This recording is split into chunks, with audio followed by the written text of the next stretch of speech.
son yet sin. It's all the principles is living. Did you guys know the area at all? It's a whole caliber. Hey guys, where should we go? It's all the calibers because if you disregard one, you might end up disregarding all of them.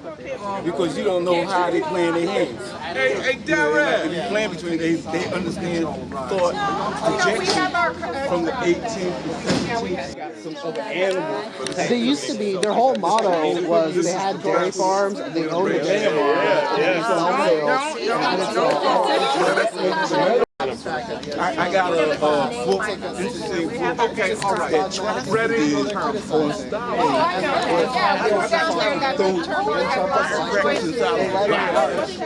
what is it?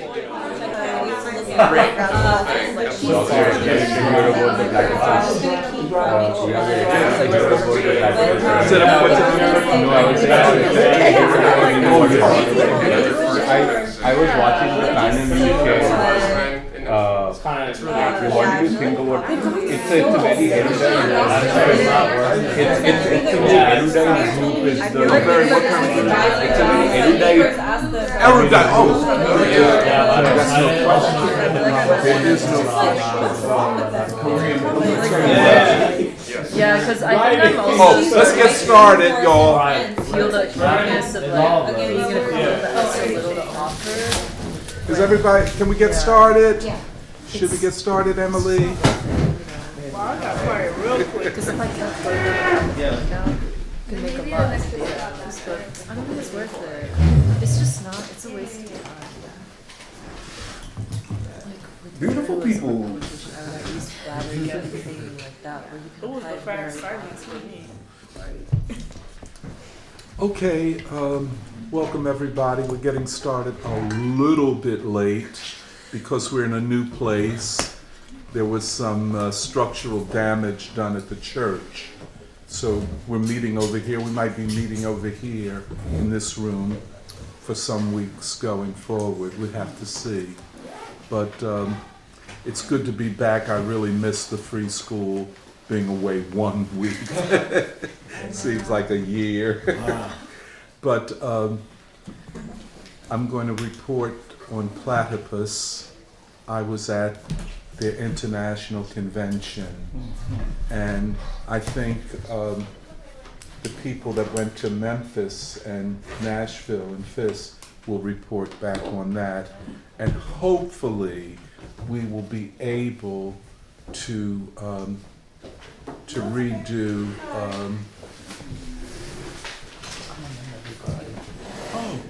these are Sorry to interrupt, we're late. you all are Karen's daughter. Oh, there's three of us. Yes, you knew Karen, right? Did I know Karen? Yes. You look like her, tell you the truth. Yeah, they often say, yeah, that I. Oh, well, we'll talk. We're just getting started. Please Okay. join us. Okay, thank you guys. Wonderful.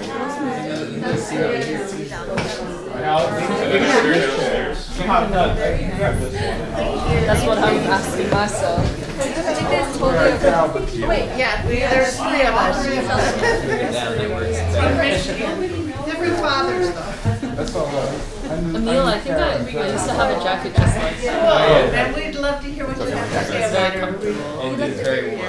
Yeah. Wonderful. Somebody sitting. Great person. I think he just Yeah, we miss her tremendously. Yeah. Okay, sorry. We're going to get started. So hopefully we'll be able to continue our reading of the science of logic. I know everybody misses the fact that we kind of were overwhelmed by world events and were therefore unable to get beyond the introduction, but hopefully we'll be able to return to it today. But the science of logic is on our agenda, and no one should think that we've abandoned philosophy. In fact, having been at Platypus, the Platypus Convention, it is now, I would say, philosophy is as important as all of us know it is at this time. But I have my worthy colleague, Danny Eisenberg Jacobs, or is it Jacobs Eisenberg? Eisenberg's my mom's maiden's name. Jacob's Okay. That's why. I don't know. At Platypus, Danny is very talkative. At Free School, he's very Quiet. observing, you know. Trying to be polite. Yeah, no. And I think part of the reason that I was invited to the Platypus Convention is because of Danny. And I feel that he sold me to Platypus. And, you know, I was so anxious going there because I did not fully understand what Platypus was. I looked at YouTube videos and I saw very, very erudite Marxist. And, but I didn't fully understand Platypus. And I can't say that I do even now. It's a very complex project. So I arrived there. By the way, I woke up at 3:30, making sure that I didn't miss my 10 o'clock flight. You know? Yeah, I mean, that's how anxious and nervous I was. You're proving your old head car. Yeah.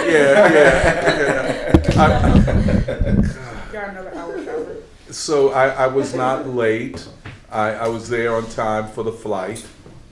And of course, Philadelphia International Airport is such a mess in terms of TSA. Chicago O'Hare is far easier to get through than Philly International. I really, all of you guys that travel a lot, I feel so bad for you all having to go through Philly. But that's why you guys go to Newark and New York, okay. But anyway, so I arrived and Danny was waiting for me, but I had already gone through. That's how much he was concerned and ushering me through everything and taking care of me. Really, Great. I was, Tony saw me in a very anxious moment in my life. Organizing it. yeah. But it seemed like you were anxious the whole time. You were just Yeah. There were a lot of the work, Yeah, he So I does. was on the convention committee, so a lot of the organization was me, and so Tony just saw me like, we have to start, walking around all over the place. But, And the other thing is that there were about 300 people there. yeah. It was a large group of people. And it was at the University of Chicago and at Northwestern University. You know, as some of you all might know, I went to the University of Chicago, and the University of Chicago today is not what it was. The University of Chicago might be the premier university in the United States. Certainly in certain fields like philosophy, the business school and economics, the School of Education. Hey, Dr. Good to see you, man. Good to see you too. The School of Education, the School of Social Welfare, and I understand they have a Fermi atom collider. That they, You got that? And when you see it, but when you see the University of Chicago, you realize, whoa. And, you know, Caleb and I commented, you know, and you know how rich the University of Pennsylvania campus is. It can't compare to the University of Chicago. It is really something. It's wealthy, reflecting the wealth of Chicago itself. And, you know, Chicago is I mean, you could literally study 20th century American history from Chicago. The labor movement, the black movement, this intersecting of the industries like steel and auto production and electrical production and meat packing and warehousing and railroads and the center where foodstuffs are brought to Chicago and shipped around the country. Chicago is no joke. I mean, you know, if you think, you know, New York blows your mind, if you understand Chicago, and it's a city built on a lake, which gives it a kind of a grandeur and beauty, although it is a city of tremendous poverty. I mean, tremendous, which reflects the class exploitation. The working class built this great city that they cannot enjoy. It's really something to think about. And having lived in Chicago, I had a feel for Chicago that I don't necessarily think a lot of the Platypus delegates had. They, especially, you know, let me tell you this, and I mention this so often, I saw the Harold Washington Library. And I think that it might be one of the most significant public structures built in the United States in the last 70 years, 75 years. The size of it, you know, Penn's library, everybody knows Penn, it's a pretty big structure. The Harold Washington Library, and maybe I'm going a little too far, but it makes the University of Pennsylvania Library look like a neighborhood branch of the Philadelphia Library. It is just that huge. In that library. And then there is a block away, a thoroughfare, I mean, at least 1.5 times wider than Broad Street. You know, our largest thoroughfare here, named the Ida B. Wells Drive. And when I saw these things, I wept. And I just happened upon them because they are, how could you say, monuments on the way to freedom. Not yet freedom, but a recognition that some people fought and fought hard. And in case you don't know, Harold Washington was the first black mayor of Chicago. He was elected in 1981, I believe, but his election ended forever the vaunted Chicago political machine. It ended on this, in Daley, this uprising coming out of the Black Freedom Movement. And Harold Washington himself is a man who comes out of the left. And he dies, I think in his 3rd year in office, had a heart attack and died. And to his memory, they built this huge library, an unbelievable structure, but that fits the public architecture of Chicago. In other words, everything is not new, and tall, you know. There's something preservative about the way they imagine, at least the downtown area. So, you know, and I'm at Platypus, and all of these emotions, these thoughts, University of Chicago, the Black Freedom Movement, how it came north to Chicago from places like Alabama, Arkansas, Tennessee. Chicago is a blues city, more than a jazz city, you know what I'm saying? But it's the blues in its quintessential form, you know? I think it's still there that way. But it's a poor city. The gentrification is unbelievable. You know, blacks who live on the south side are pushed back, and most out of Chicago, or to the west side. So it's a tale of at least 2 cities. So I arrive and Danny meets me. He was running around and he met me down at the baggage claim, and he introduced me quickly. Tony, I have somebody I want you to meet. I think you'll like her. It was a Platypus member who is from Brazilian, and she is at the New School, and she's studying Adorno. Studying philosophy. Philosophy. Yeah. Okay, Yeah. go. No, that's all I wanted to say. Okay, she's a philosophy student, and focusing upon Adorno.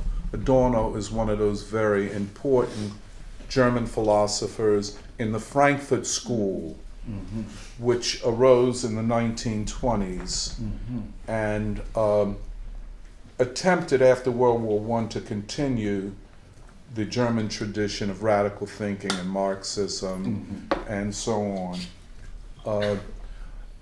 And then Adorno, it turns out, and I had forgotten this, Angela Davis herself had done a master's degree in Germany under Adorno. He wrote her a recommendation.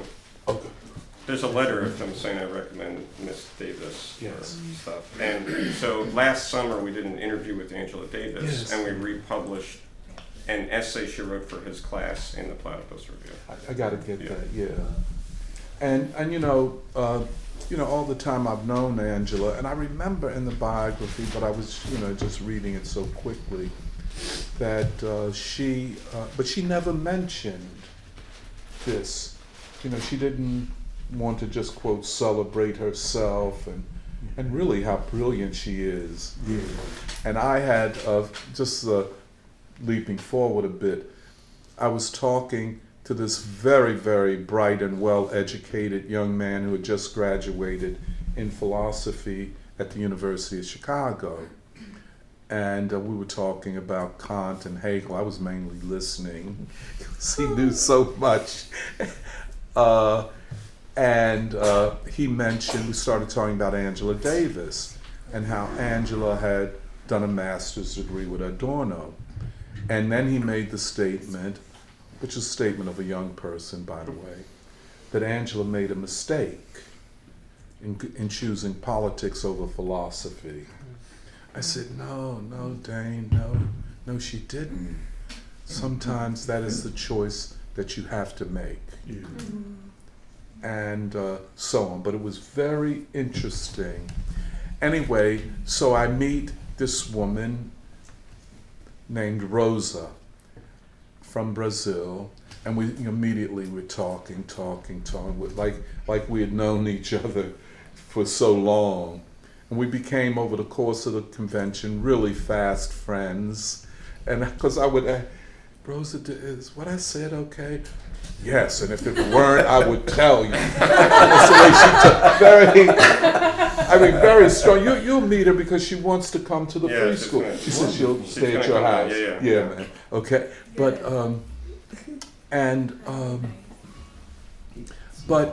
so that was my first introduction in Chicago to the Platypus Convention, and so I'm getting more excited, talking to her, listening to her, and so then we get an Uber, and we go to University of Chicago. I had no idea it was at the University of Chicago.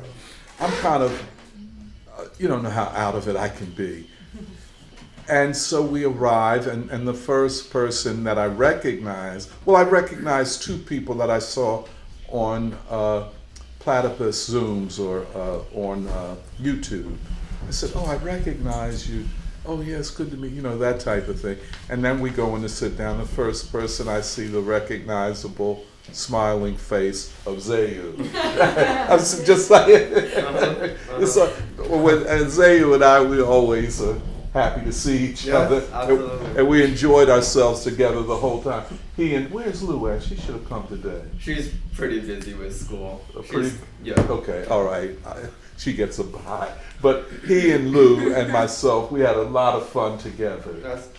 really a lot of fun and a lot of discussion. But I said, oh wow, there's Zayu. So we sat down, and now I'm getting tired, but I want to hear what they're talking about because it's all new to me. First of all, and I mentioned this to people, and not in a put down way, but just a fact. I told them that I was not familiar with being in a convention of all white people like this. I was unfamiliar with it.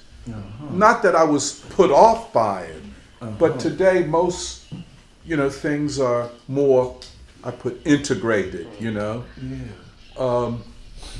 There was only one other black male there. His name was Daniel Webster, by the way. Webster, right? Yeah. And he seemed, I have to say, a little disconnected from Platypus. He's probably a contact. He's probably Contact. There were 2 black women there, and they were trans. Both of them were trans. I got to know one. There were 2 Latino women there. There are way more than 2 Latino. Huh? There's a lot of Latino people. Yeah, but these seem to be, like from Chicago, Okay, yeah. Well, Pam would live in Chicago. Yeah. Yeah.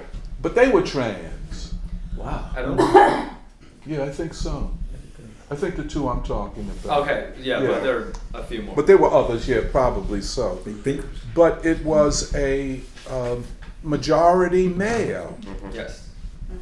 Very, and this is not, I'm not put off, I'm just observational. Majority male, majority white, left organization. And I'm a lot of people from Germany, not Germans in America, but came from Germany, okay? Then a lot of Chinese from China studying at elite universities in the United States. No small matter. And then white Americans, and then I learned, people from South America, etc. But this, if you just looked at it, that's what you would see. There were, I think, 2 South Asians from Pakistan. The only Indian I met was from Cleveland, and he had just been homeless. So he's not an elite institution by any means. We rapped a great deal, but that was the only Indian. And when he told me he was Indian, I thought Native American Indian, because I never knew of an Indian, Indian from India that had been homeless. But we had a great, he asked me about Jack Odell, by the way. But so in the first panel that I'm listening to, and I'm trying to listen because this is a different experience for me. And I'm listening, and the first panel, what was it? It was with Nadir and... So yeah, that was post-pandemic politics. Oh yeah, So those are all very young new members of Platypus. Okay. But it was, I'm listening, and there were things, concepts or identities that were unfamiliar to me. For example, the concept of a millennial left, or the idea of a of the 1980s as a decade to be studied. You know what I'm saying? It just never occurred to me. I would say, the 60s and 70s, but the 1980s. Nor was I familiar with their approach to Marxism. And I could have this wrong, but it seemed to me that there is Marx and classical Marxism, and then there are all of these interpretations. Among them Lenin, Trotsky, Kautsky, so on. But the sense that since 1917, there had been more failure, or all failure, and no victory, no achievement. That, and this was new, I'd never thought like that. And that to understand the failure of the left, you had to revisit the classics of Marxism, which could include Kant and Hegel and German philosophy, and could in fact include certain people of the Frankfurt School, especially Adorno and his concept of negative dialectics. What's negative dialectics? We'll get to that later, but that's a book that he wrote. Okay. But we'll come, and thus Platypus proudly announces itself to begin from a negative positionality and from a cynical point of view. And I heard that, and frankly, I'll tell you, I wasn't judgmental at all. I'm trying to understand the concept of the millennial left. Most of you all are millennials, I think, but okay. Oh, you're a Zoomer? Okay, all right. Oh, y'all. Yeah. But I never heard you all identify yourself in that way. So it was very new to me to hear this kind of identification. And the idea that the left had been a failure since the October Revolution. And the failure is the left's doing.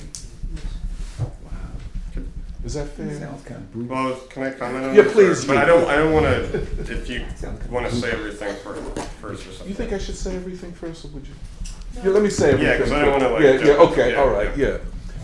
Because what Danny would say is, because I'm not certain that I got it all right.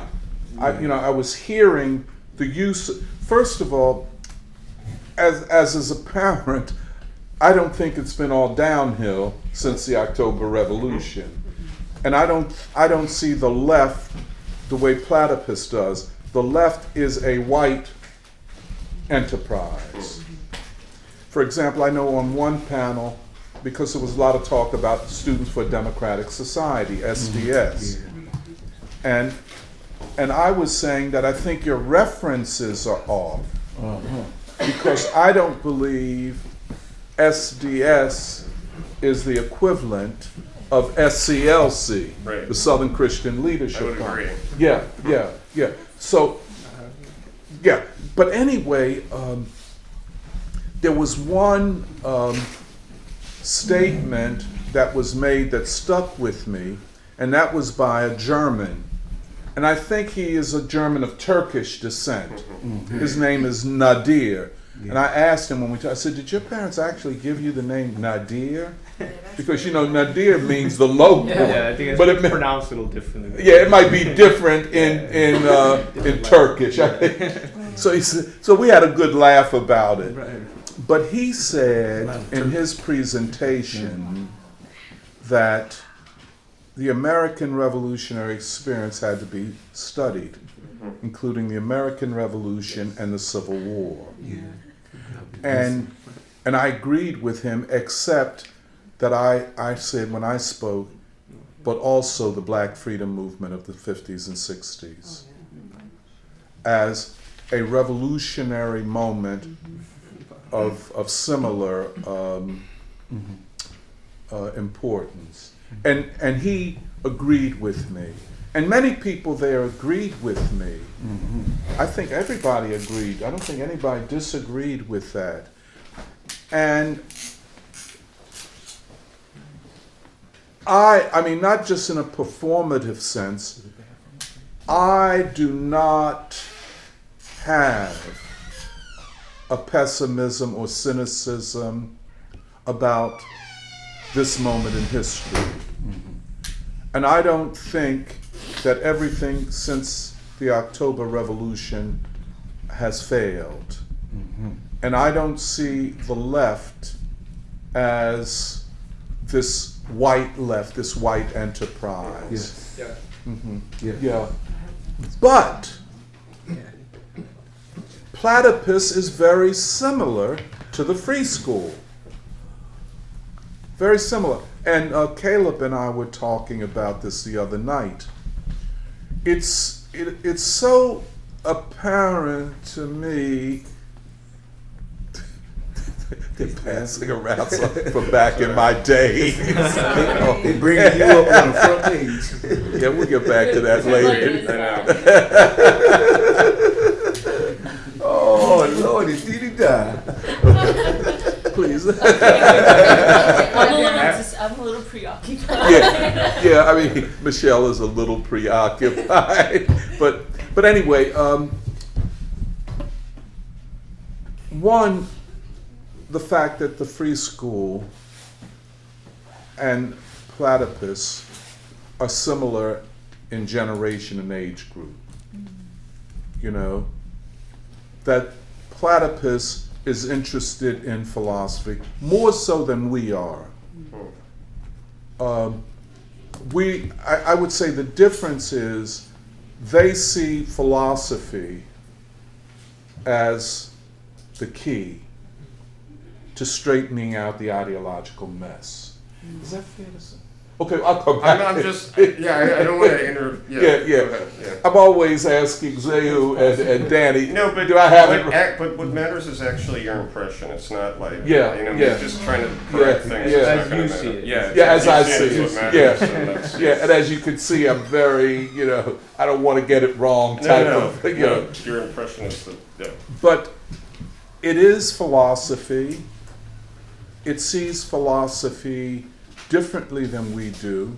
For example, we've discussed here two approaches to philosophy. Hegel's philosophy is the science of sciences. We've been trying to work through that. And then, kind of like my, in reinterpretation of Lenin's thing on philosophy, where I use Clausewitz, philosophy is politics by other means. And I think that makes all the sense in the world.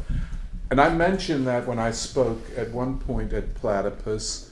I don't think Platypus sees philosophy the way we do. That is, in the Hegelian sense, or this sense of philosophy as politics by other means. I don't think they would see it that way. I'm not quite certain, and there are probably more than one way that they look at philosophy. But so many of the people who were at the convention had majored in philosophy in school. All the Germans were philosophers. I mean, all of them. And I met some very interesting Germans. In fact, one guy who he said he's studying Wittgenstein, Ludwig Wittgenstein. Not that well known over here, outside of philosophy circles. But he says that his two heroes in life are Ludwig Wittgenstein from the early part of the 20th century and a German rapper called Playboy or Boy or something like that. I never heard of him. Yeah, a German rapper. But he was, so I asked him, I said, what music do you listen to? And he said, he's really into techno. And that's very German. He's a very German guy, man. And but very, and so, but most of the Chinese that I met, in other words, Chinese from China, studying over here, they were all studying, that I met, economics. Like Zehu. Studying economics. And it seemed to me, especially Chinese from China, that Platypus allows for them a wider discussion of Marxism, which they had grown up on, had been in school. And so they're in Platypus. And again, very well educated. You know, I was there and I said, God damn, I'm among some of the best educated people in the world. Which then forced me to rethink the American elite universities. And you know how here in free school we're always attacking and putting them down. You know, I think as they should be. But you know, while all else might be crumbling around us and around them, these universities have grown, have deepened, and have become, in many ways, the premier universities in the world. Yeah. That's a hard thing for me to say. No, we're not talking about Temple University or maybe the University of Pennsylvania, maybe. But we're talking about the Stanfords, the University of Chicago, the top of the Ivy Leagues, who consequently attract the best students from places like China. They're not here just to get to America. You know, they're here because these universities provide something very special, especially in the fields of economics like Wharton or Chicago School of Business.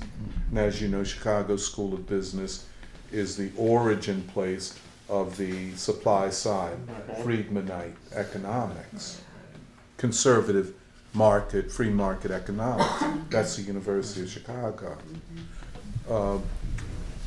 So you get economic theory rather than just business practice. Did I mention the two Chinese that I met? Yeah, let me tell you, that's a very interesting story. And I'd seen them very, you know, bright. You could tell, you know, the brightness, the grooming that they had come from. And I'd seen them, but we didn't get a chance to talk. And so it was a party on the last night, of course, beer and pizza. I've had more beer and pizza than I've had in years. And so by this time I'm really exhausted speaking and learning and listening. But I called the lift and it was about there. So these two Chinese guys came up and they said very politely, I don't know whether they called me Tony or Dr. Mantra. They may have said Tony. They said, excuse us, but we would like to talk to you. We'd like some questions. Just like that. And I said, oh, wow, you know, I have a lift waiting for me outside. I said, and I told them to ask Danny for my information so they could contact me. But, you know, outside of the protective bubble of the great universities, America to them is something, in a lot of ways, incomprehensible.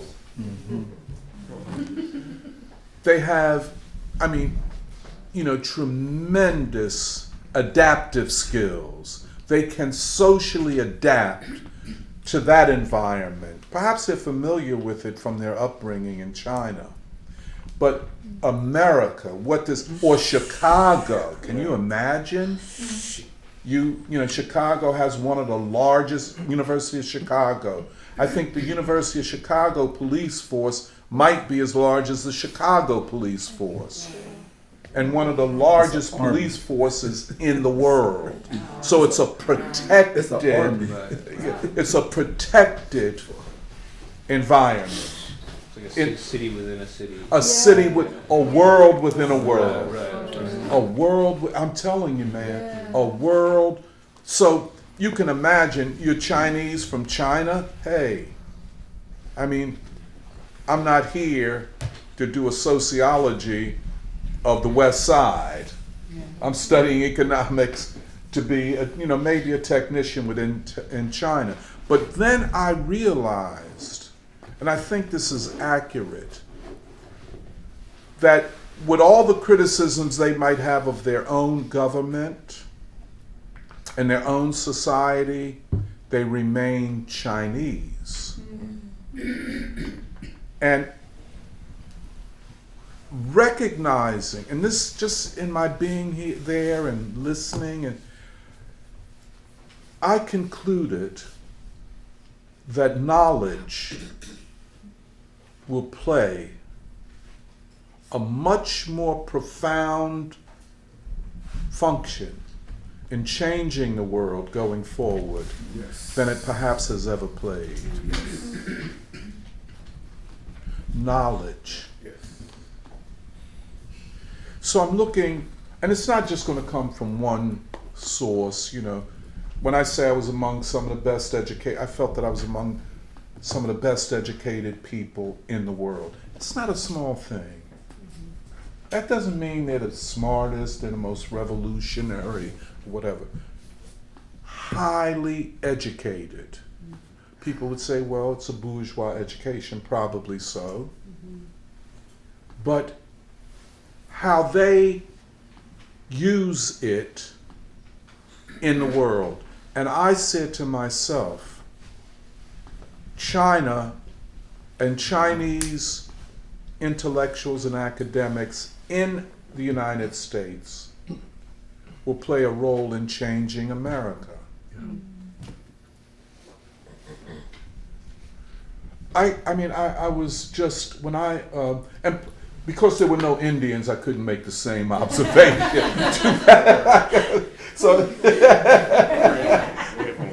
But obviously, Asia is in America.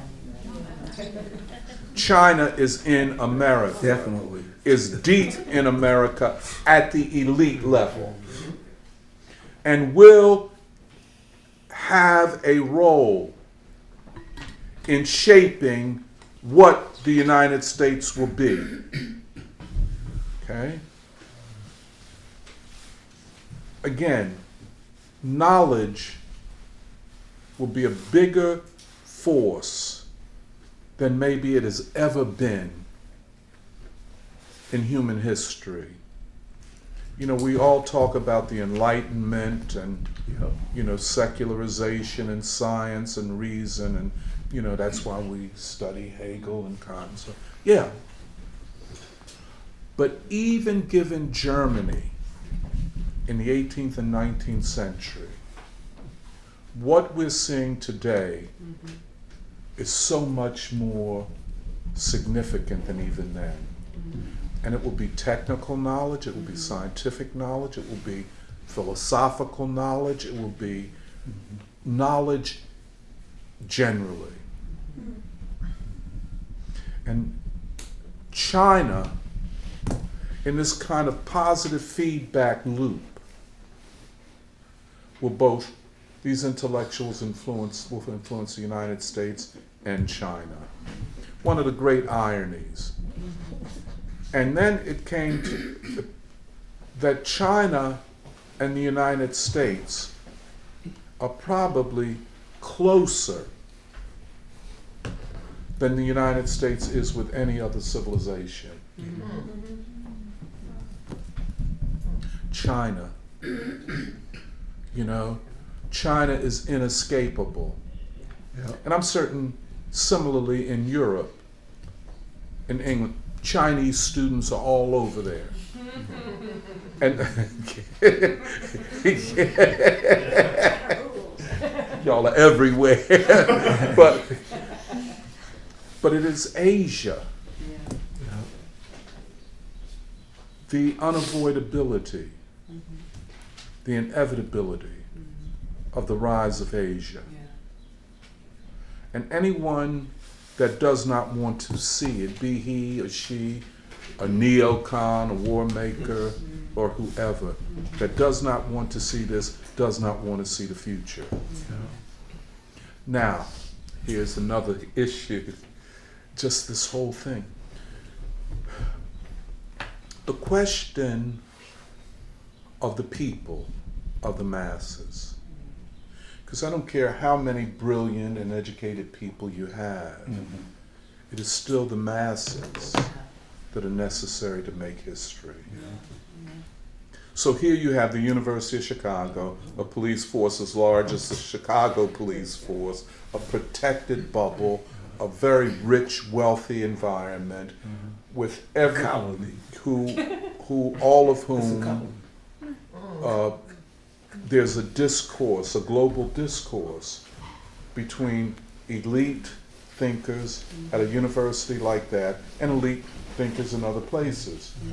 And Platypus is a kind of derivative of that global discourse, but it is an elite discourse. It is not a discourse that has yet touched the masses. Cool. And we had, people were talking about, I think I used it, I don't know, others I may have gotten it from someone else, the plebeian philosopher, the philosopher of the people. And I know there was one thing that I talked about several times, is that besides the discourse that we're having here, the big question is how to infuse what we are talking about into the mass movement. And that doesn't mean that everybody, but you have to touch the people in one or another way to give all of this the power that it really has. All of this knowledge, all of this education, in a lot of ways is for naught if it is not a part of something larger than the intellectual. But, the longer I was there, I was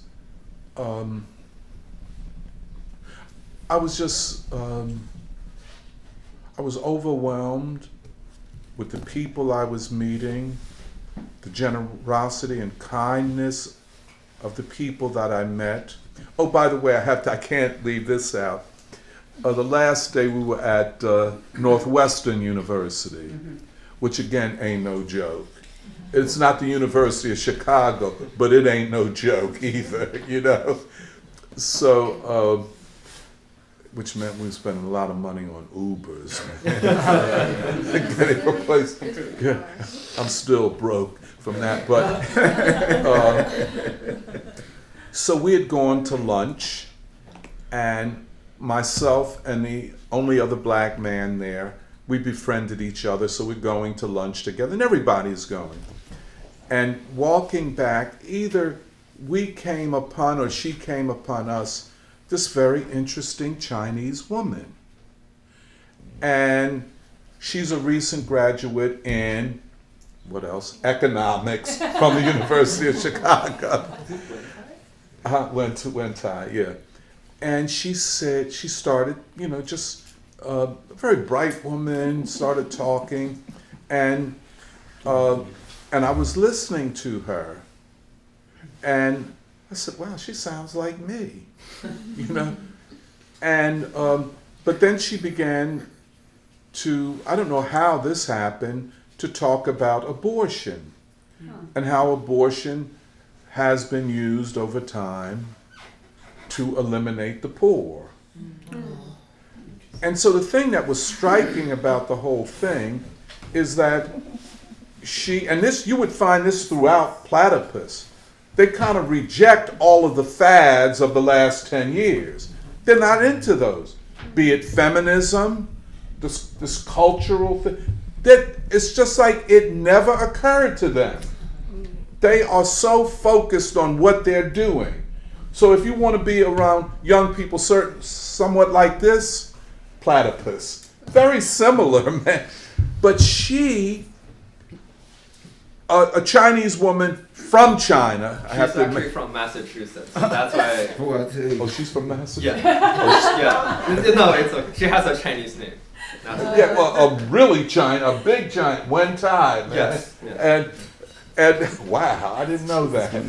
But she had all of the characteristics of a Chinese from China, but she did economics at the University of, oh wow. But it was impressive to me, and that she seemed untouched and unfazed and unimpressed with all of these millennial discourses that have been thrown at you all over the last 5-6 years.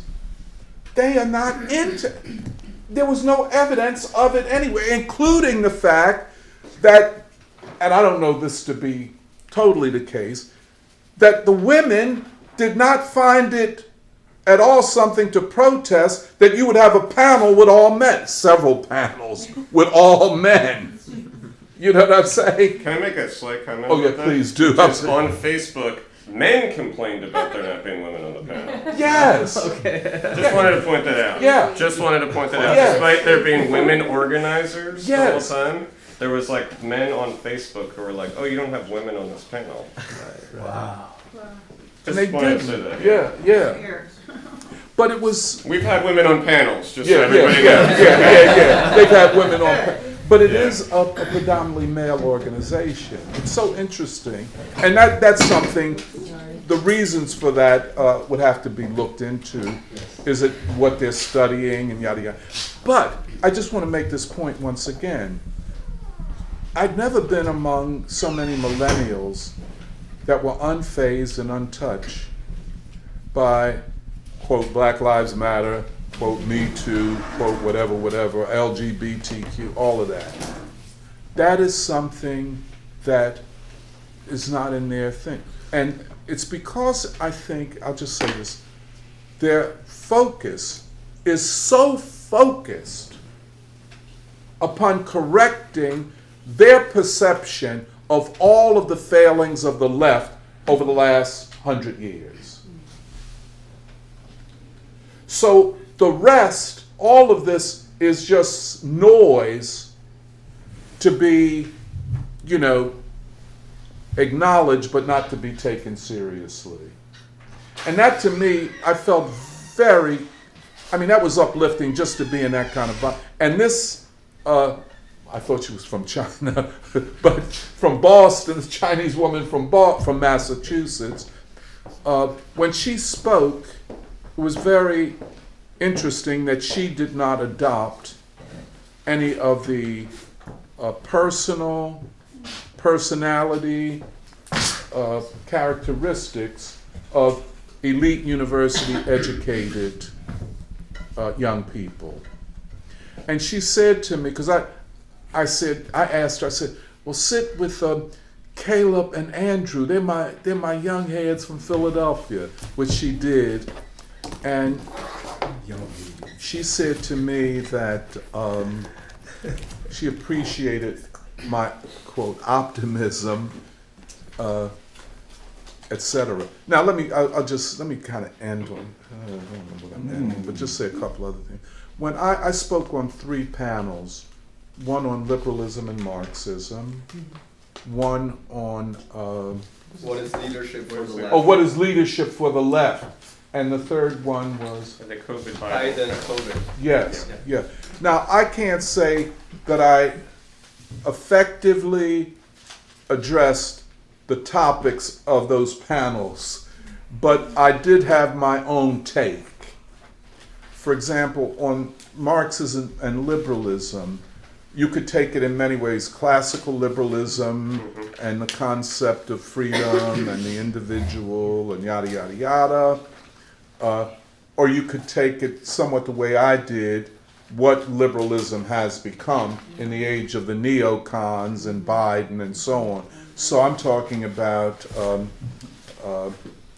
what's his name, Francis Fukuyama and Samuel Huntington, 2 of the most prominent liberal theorists the last 40, 50 years, you know what I'm saying?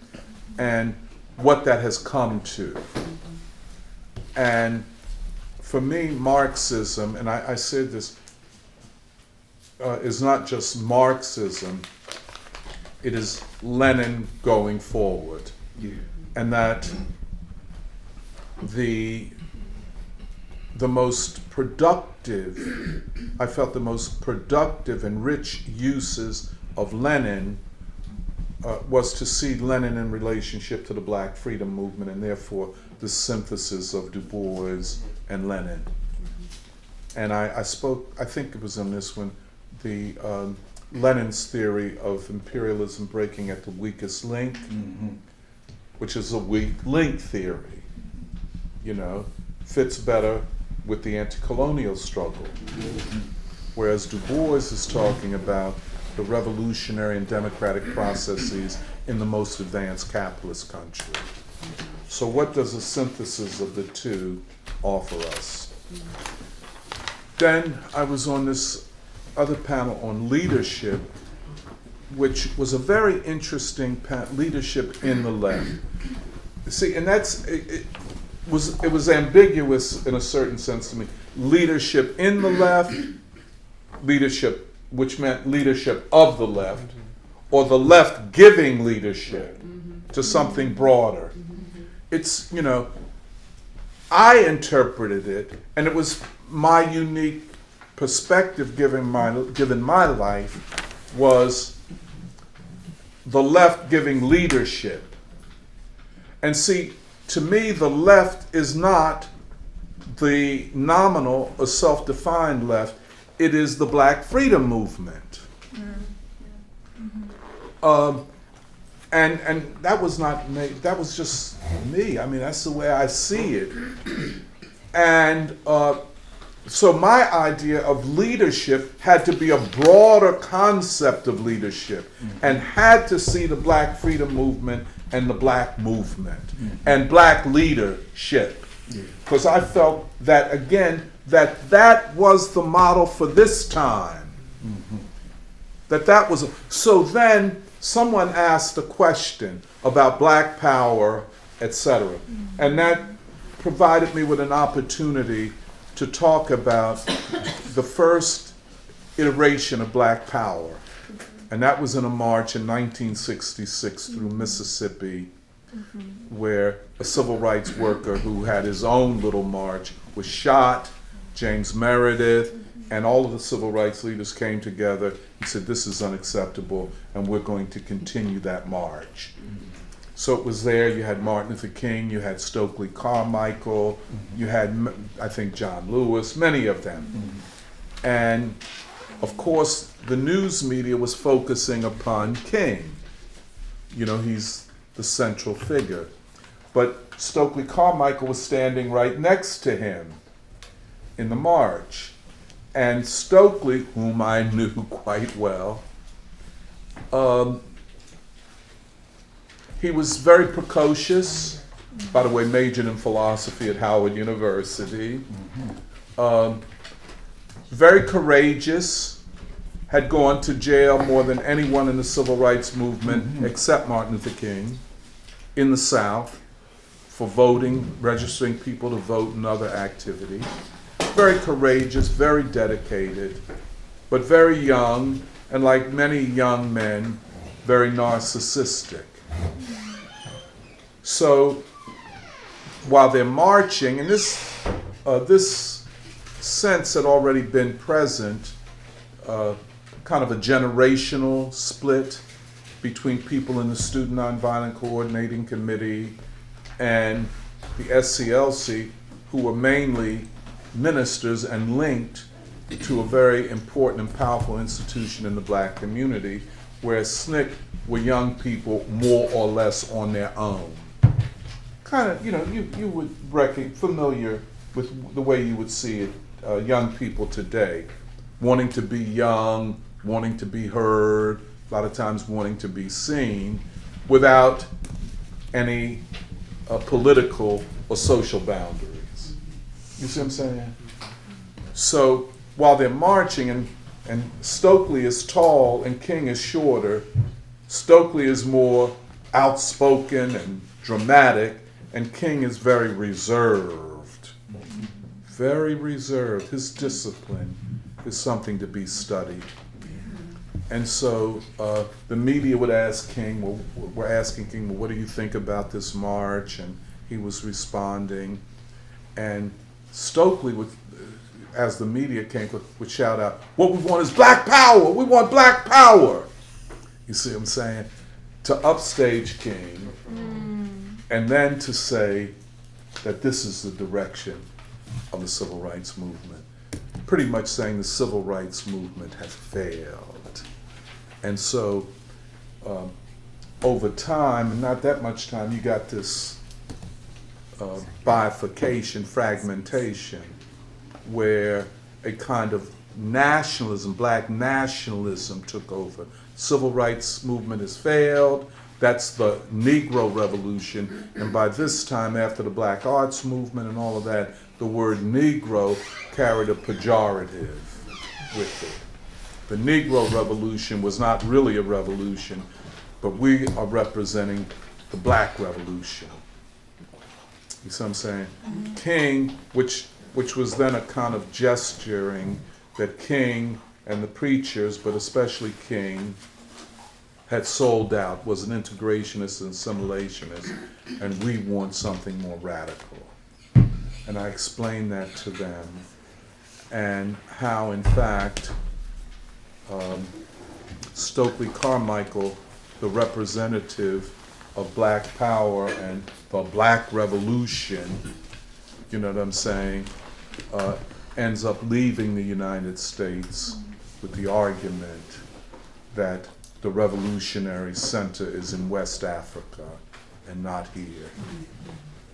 But that mindset persists till today. And on every side of the color line, it's not just black young people, but white young people who believe that King and the Civil Rights Movement was a horrible trick on the black masses, and that the pure form of revolution was the Black Power movement, when in fact the opposite is the case. The opposite, the complete opposite.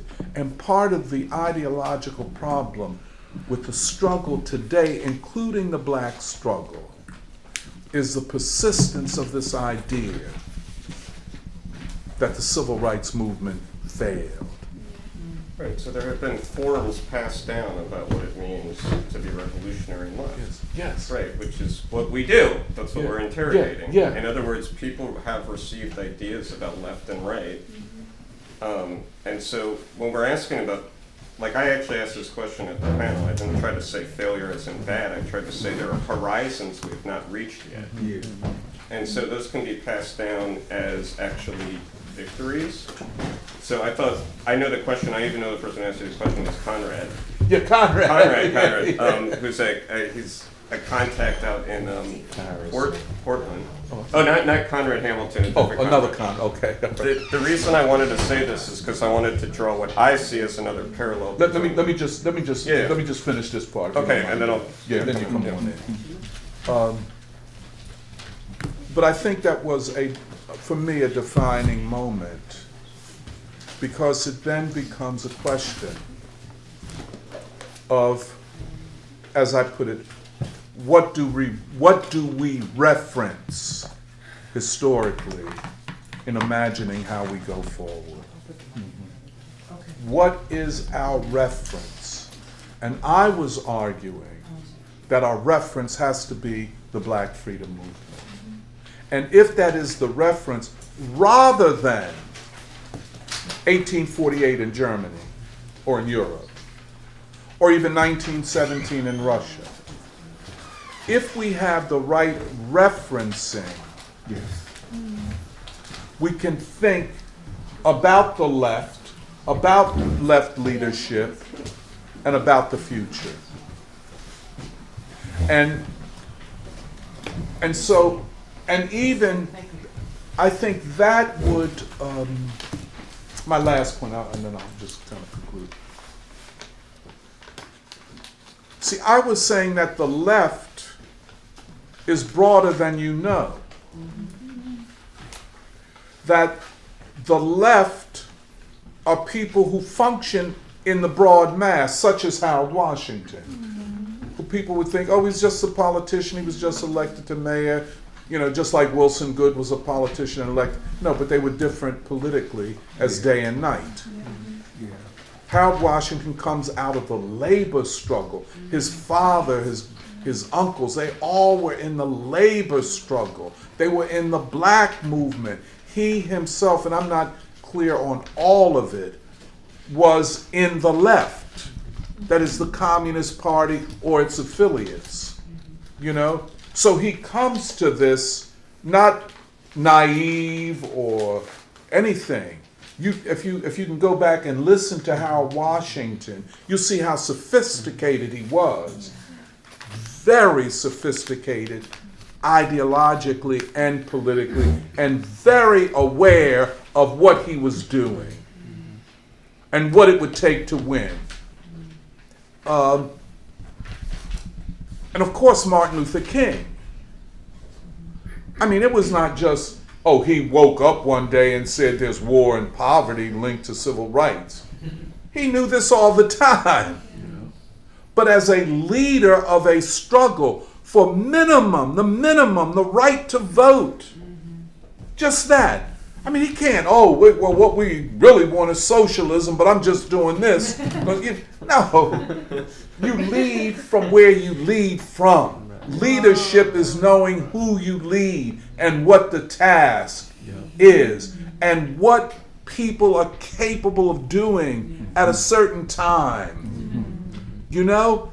And they were sophisticated people, very sophisticated, especially Martin Luther King. I mean, you talk about leadership, that form of mass leadership.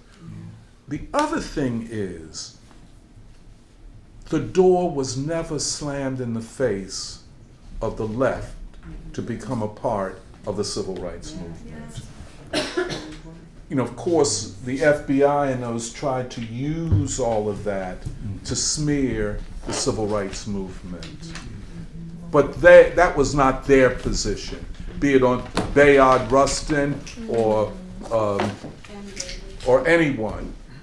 You know, they never took that position. And I know myself, there were many lesser known communists who, I mean, they couldn't do anything else but join the civil rights movement. What else do you do?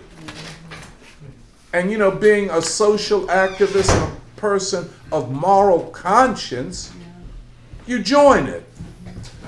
I think you all's mother was a part of the civil rights, came out of the civil rights movement into the world peace struggle. Yeah. Yeah, that's right. That's right. Issues. That's right. Karen Talbot. And brings to the world peace movement all of the knowledge of the civil rights movement. And you know, it's just like, you know, the 1975 World Peace Council tour, which your mom was a big part of organizing. You know, it was the peace movement and the black movement. It's the Southern Christian Leadership Conference after King's assassination.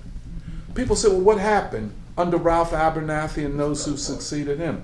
It moved to world peace and the World Peace Council. That you could not solve the problem of race in the United States without the struggle for peace. I mean, this is left in the substantive way. And that was my referencing. And the concept at last, I'm gonna shut up now. I always say that. The concept of left is not a self-identity where I say this is what I am, you know. It is how you are positioned in the great battle of our time. You know, the Paul Robeson question, where are you at, what side are you on? At the end, I think I said this, it is more a practical question than a theoretical question. And I also said, because there was this whole thing of a political party. By the way, I have to say, and I don't know that I was out of line, but I attacked Bernie Sanders ruthlessly. Without shame in my game. No, you can do that. Oh, okay. And they didn't get angry at me. Although there were people, there was one guy, Parker, who was a member of DSA, but he's as much a member of DSA as I am. I mean, because Parker's whole thing is, well, we're going to bring it down if it doesn't get right. But this whole, so funny, man. It was so funny He to said me. it himself, the DSA is opportunistic. Is what? He said it himself, the DSA is opportunistic. Yeah. That was the nicest thing he said about it. Yeah. But it was on the table of should we form a political party? Well, Platypus is in no position to form a political party of the left. I mean, what it would take is still not fully appreciated by the millennials, and it would take more than you think. The other thing is, it's just like if we sitting here, we've done all we can, now we're going to form a political party. I mean, There's a long list of parties. That's the other problem. Yeah. Left party number 200. And Joe, I want those who form those parties to have that problem. Right. They don't know what they're getting themselves in for. Right. But the left can constitute a powerful force for social change as a movement connected to wider movements of the people. There are all kind of questions that we would have to ask about this political part. First of all, do you have the people prepared to make that sacrifice? That's number one. Number two, are the conditions ripe to do that? And number three, what kind of party? I mean, given, when Lenin formed their party, they were illegal.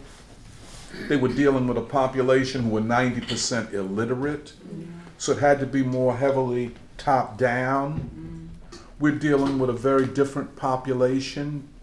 We're dealing with a literate population. I don't say well educated, but more or less literate. And a population which thinks in ways a bit differently than at the beginning of the 20th century. So all of these factors have to be considered before forming, and this is, quote, a revolutionary political party. Working Families Party, have you heard of the Working Families? Yeah. Mm-hmm. Yeah, it'd be interested to hear your thoughts about that sometime. Yeah. We could come back to that one, yeah. But a revolutionary Marxist political party is something that would have to be thought about very, very long and hard. But my point was that the work of Platypus and other such organizations should not be held back while we wait to form a political party. And just, yes, Platypus has so much to teach. It is educating a generation. The Free School has a lot to teach, a lot to learn. As we move forward, the crisis is deepening, and one of the things that I went out there with was this sense of the depth of the crisis that we face.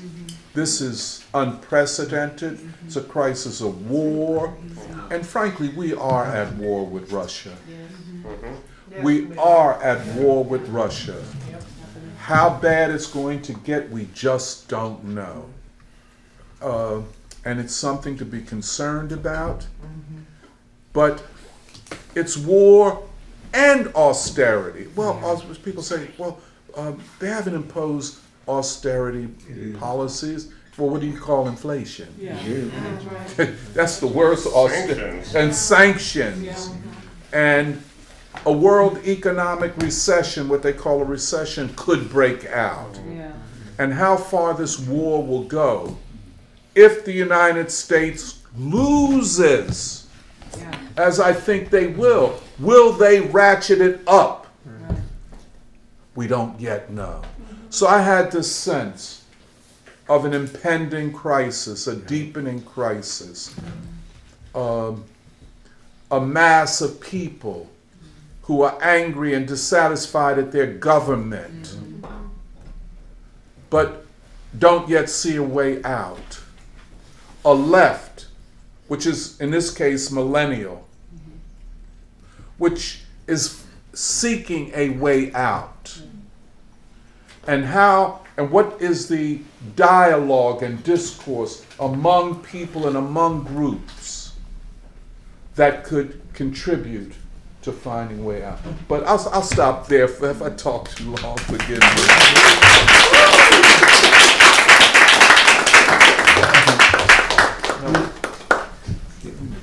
Maybe Danny and Zayu and Caleb would want to say something.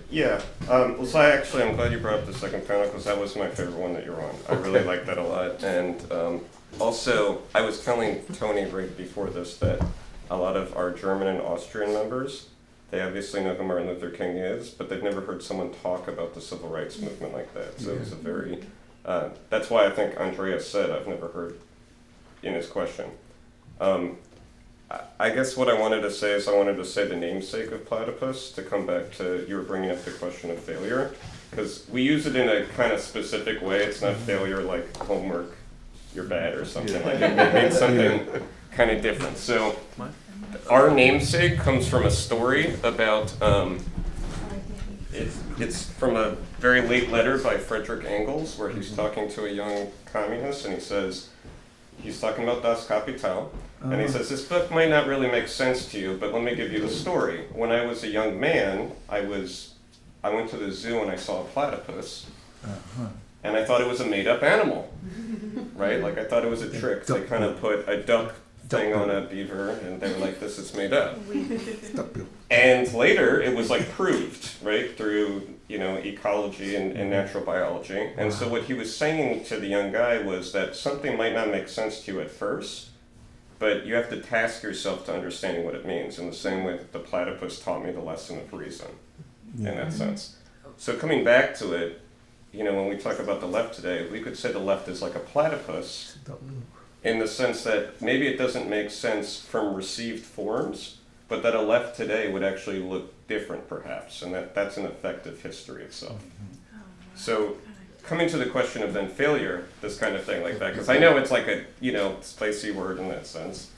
What we were trying to say, and that's why I was glad you brought up the second panel, and you were bringing up, it was the last question, the relationship between Martin Luther King and Stokely Carmichael and Black Power in that sense, is because you were bringing up the ends of the civil rights movement, how they have gone beyond what we've actually achieved. And so we can judge the present from a task of an anterior epoch. So what we're saying when we say, and I agree that, Saturday Free School and Platypus have different emphasis, but I actually think, and since you mentioned philosophy, I think we have a similar philosophy of history, of what it means to read history, not as things that happened, but rather how can we judge the present based on tasks that were set by past people?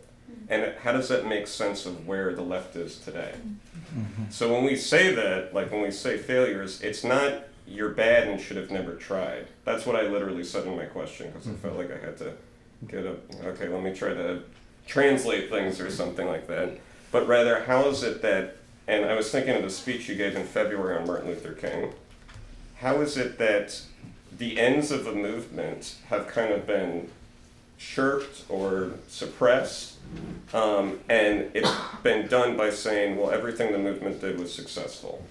So in my view, I feel like liberals are like, oh, Martin Luther King, success, done, right?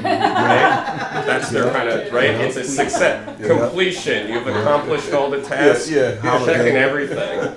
So the reason I almost brought up, I knew it was going to be a little inside baseball if I was like, okay, I know Tony, and I'm going to like ask this question in front of the room kind of thing like that. So I tried to not use that example, but I wanted to basically say, oh, you can use the civil rights movement to judge the present. So when you met, Wentai or other young people at Platypus, and you heard that they weren't kind of taking the fads of the present. It's because they were judging the present by, say, the civil rights movement. Really? In that sense, yeah. I mean, we read the civil rights movement once a year. It's in our syllabus, but you know, it's one of these things that I can say like, oh yeah, well, the ends of the civil rights movement, the possibilities of the civil rights movement, right? The crisis at the Atlantic Convention, the Mississippi Freedom Democratic Party, that you can judge the way in which various activist groups today are really just tales of the Democrats, in the way that the civil rights movement created a crisis in American politics and really, as you were saying, transformed it. That's very different than, I don't know, in my humble opinion, and I'm probably going to get shit about this on the internet, I don't know, the protest in 2020 just kind of ended up just getting Biden elected, basically in that sense. Okay, so I'm in a safe space that I can say this kind of thing. Oh, by the way, if I can you just say one like, other thing. you know what I mean? Platypus did not disagree with me when I said that one of the great failures of the left was to join the anti-Trump movement.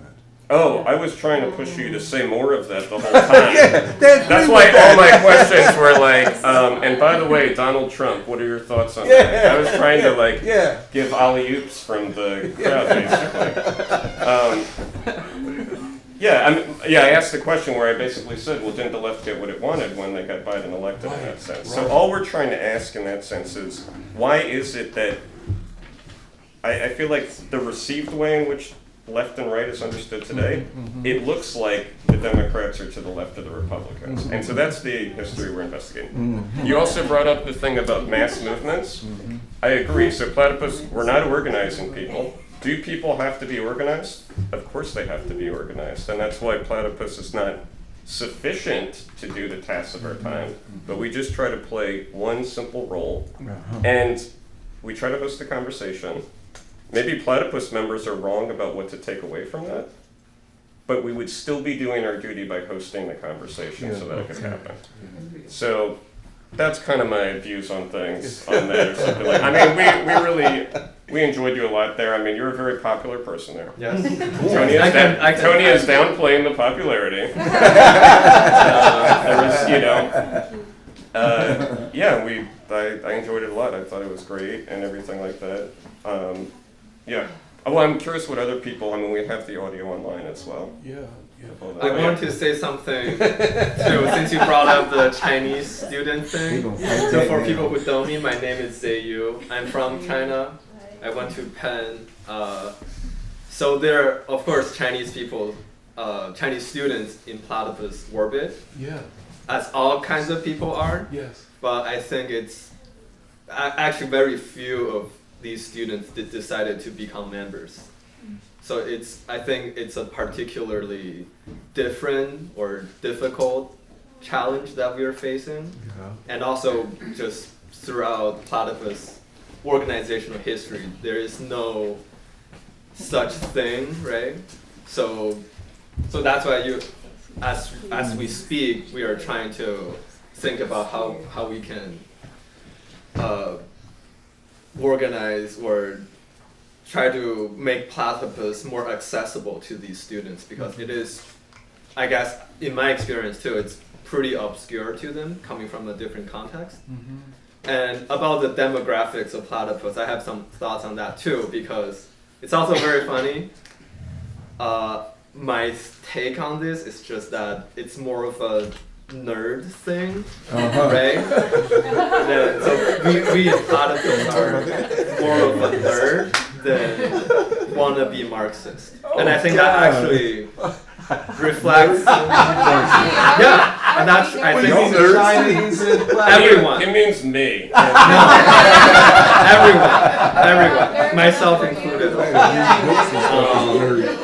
So there's a lot of nerds. It's a lot of nerds. So yeah, I think that actually reflects the current situation in the sense that we may have to be just like nerds to want to understand Marxism in a way different from perhaps 50 years ago. So That's a very It was more particular. relevant. That's what Tony was saying. Say that again? It was more relevant also perhaps 50 years ago. Yeah, more nerds. Or at least maybe popularly relevant. Not relevant in terms of is it new, Yeah. but popularly relevant. Yeah. But I think the fact, I kind of felt the presence of the Chinese from China Mhm. at the conference a lot more. Oh. And I think maybe they just are from U Chicago. I think, but I don't know them. I felt like they just probably trickled out, trickled in and trickled out. So I didn't get to really meet them. Okay. Maybe I overemphasized because what I took away from it was that at this level, at that elite academic and intellectual level, you have Chinese from China Mhm. who are as comfortable in the elite academy of the United States Mhm. as in China, and maybe in some ways more comfortable. Maybe, yeah. Yeah, but at any rate, going forward, China will influence the America more than America will influence China because of these academics. Mhm. You know what I'm saying? Yes. These are not, I mean, they're overachievers, well, the other thing is that, and I think you would agree with me, I wish Lou was here, but that China and the United States are closer than people realize. That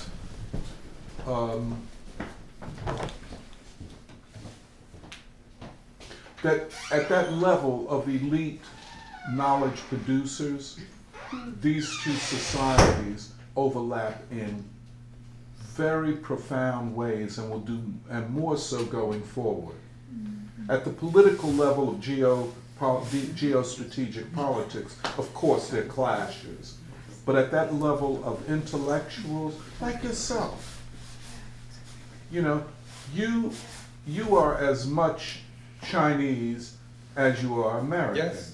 You know what I'm saying? Mhm. And you have a lot of skill. You know social skills. You can adapt to either environment. This is very important in the future. And I just wanted to say that. Go ahead. I mean, is that fair to say? Do you feel that? Mm-hmm. Can I just say something about, because this is another thing I appreciate about the Saturday Free School, and I also, because I guess sometimes I'm the Tony biographer for Platypus, that like I have to know all these like things, because they no longer have this at U Chicago, but U Chicago, I believe, used to be a great books place. Yes. And so I would, Right. yeah, they got rid of that syllabus, so a lot of the founding members taught great books. Now the reason I bring that up is because I mentioned to them that Tony went to Lincoln University, you had a great books education, and that doesn't exist really in academia anymore.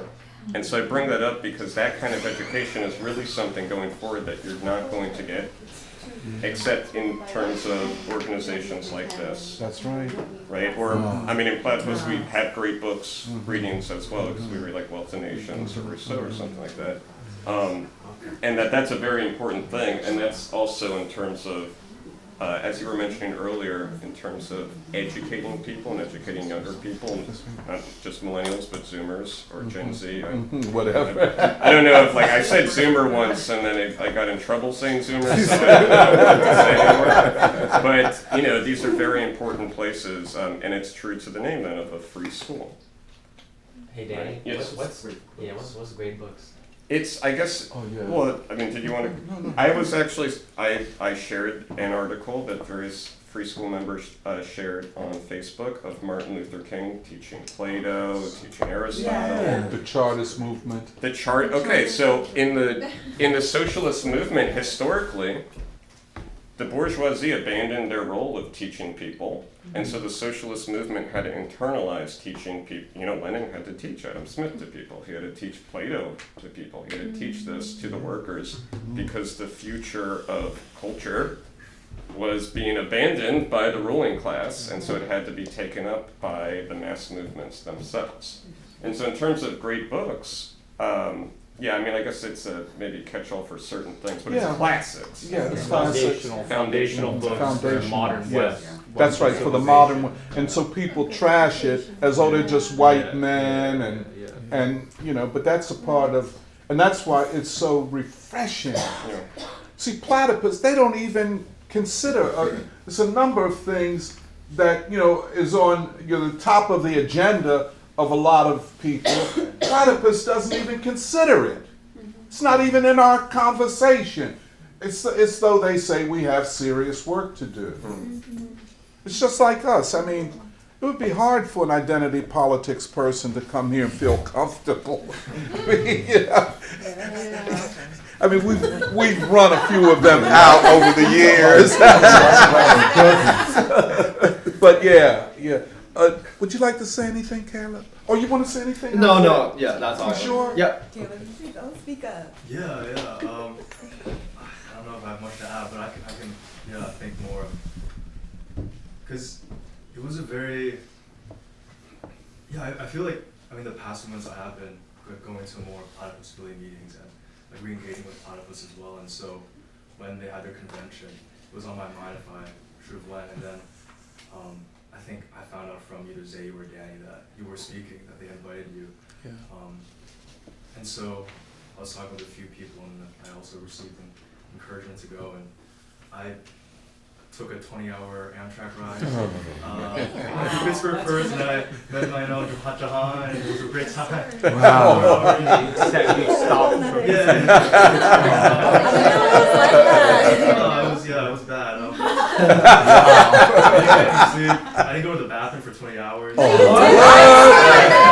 dehydrated myself, so I didn't have to. So I didn't drink water, and I was like very. All for platypus. putting sacrifices on the table. He deserves a voucher from y'all. Yeah. So I got into Chicago, I think, an hour and a half before the convention was to start, like before we were on your panel. Yeah. So I zoomed to my hostel, and I decided to walk to my hostel because I just wanted to see Chicago again, because it was, I think, technically the second time I'd been downtown. Like, I hadn't ever been in Chicago since then. The last time was actually when me and Michelle, and also Corbin, when we went to Chicago and we stayed in, I think I had Airbnb in New Chicago. Wait, you stayed at the Jewish Center. Oh, the Jewish Center, But yeah, it was nice, like, coming back to the city again, because I think Chicago's so different from Philly. Just walking around downtown and taking a lift down to New Chicago. Like, I finally got a chance to see more of like this slice of what Chicago was. I mean, just from the downtown to the south side, down through all these different neighborhoods. Because I mean, Chicago is massive. I mean, coming in, I felt really intimidated, seeing all the big buildings, seeing all the people wandering around, and just I think trying to make sense of the city as well. But yeah, I mean, it was. Yeah, I was really happy to see you when I got to. I think I saw Danny first, and then I went to. Danny brought me over to see you and Rosa. And yeah, it was. I think what I enjoyed the most was just getting the chance to know people and Platypus, really understanding more. Because I think the panels are really interesting, but I think the most interesting thing was like afterwards too, when we will walk between, New Chicago, like actually understanding the city, and also after an exchequer where we had pizza and beer. I only ate pizza and beer the whole time. I mean, it was good pizza, but 3 days of pizza is not that great. Work on it. It was, I think what I was like really drawn by was just because I think my impression going to Platypus, like having been part of it before and then coming back again, it was always about we're talking about Marx, Lenin, and it always felt very, very obscure to me exactly like what was the thrust of the org. But I think actually seeing sort of these journeys that people walk into, I think what surprised me the most was like this incredible urge to understand the world now, to understand the left and history, which. I mean, it also made me think about my time in activism as well. Like all the people I met there was very, I could say like they almost had an idea of like, this is what reality is, this is what history is. And all these movements, if you're not part of it, you're not part of the revolution or change. But yeah, I would agree with Zay with a lot of nerds, and I think I fit well in there. I met a lot of people talking a lot about like their time at college, because I really enjoyed that part as well, just understanding like what brought people to Platypus, and what shocked me was just like seeing how a lot of people would have become apolitical otherwise. Like so many people had, they went through activism or were educated in the online left, and they had all these ideas, but it was also very like demoralizing to be part of the, to really want to transform the world as a young person today, but then realize all the forces today are just like either you're for, these identity politics orgs, or these revolutionary orgs that actually don't understand even what revolution would mean today, and other people where they want to be as radical as possible, as edgy as possible. It's just countercultural. It's not actually about going close to people. So I think for that reason, I mean, it made a lot of sense, like seeing young people where the teachers that should have been the ones guiding them have failed them, where people aren't able to actually understand and get an education on what would it mean to transform the world. I think that helped me also come to grips with seeing all these people in Platypus and meeting them. And yeah, I think it was also jarring as well being on Chicago's campus, like really understanding Chicago for the first time, because I had some time in between like events, and I would just walk around, and I remember the first time walking with you, Doc, over to the... I remember walking between the panels. Yeah, I mean, even you saying like the great history in this university. I mean, there is like a majesty to it that you don't see at Penn. We just see the buildings, how everything's arranged. And, like my initial thought was, man, like I feel like Penn can't match up to this. There's nothing here that feels like, it just feels like UChicago is an institution of learning. But actually being there for a longer amount of time, I also felt this sort of bending feeling of, it felt very sterile, like it's not connected with the rest of the city. I mean, to get to UChicago, you have to go through the south side. I mean, I tried to take public transportation when I could. And like one of the days I took the Green Line down from downtown to UChicago. It was very confusing because I also then you appreciate SEPTA more. Like, makes sense. Yeah, it's so like UChicago, there's like multiple ways to get down there. All of them are around like an hour. Multiple lines that split off. So I made the mistake of getting on a line that split off deep into the south side. Pretty far away from UChicago. I mean, but I actually really, like, looking back to it, it was like honestly really appreciate knowing, like, seeing Chicago now, like from the point of view of not just being in the university but outside of it. I'm not even like that far away. It was only 10 minutes away, but I felt like I was in the middle of Detroit or Gary, Indiana again. Like it was actually, just looking around, all the just buses, very empty streets, like wide open 4-lane streets, but only 3 cars driving down. I think that made me also think a lot about Philly. Maybe really like I miss Philly then at that point, because I think you really develop a different sense of what the city and what history means too as well. Like to understand that, I mean, even being at Penn, you can't escape the question of gentrification.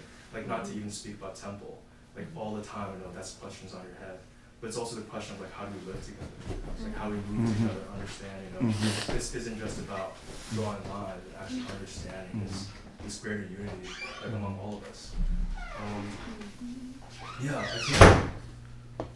And also talking with people from Platypus, getting to know people from the chapters, like a lot of people were profoundly moved and inspired by what you said.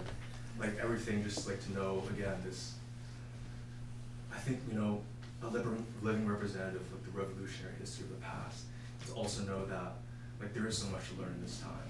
Like it is a responsibility to learn, and to also understand that it's not learning just to be smarter or to know more. It's not the more Marx you read, the more Lenin you read, or whatever, that like what needs to be done, but also to know that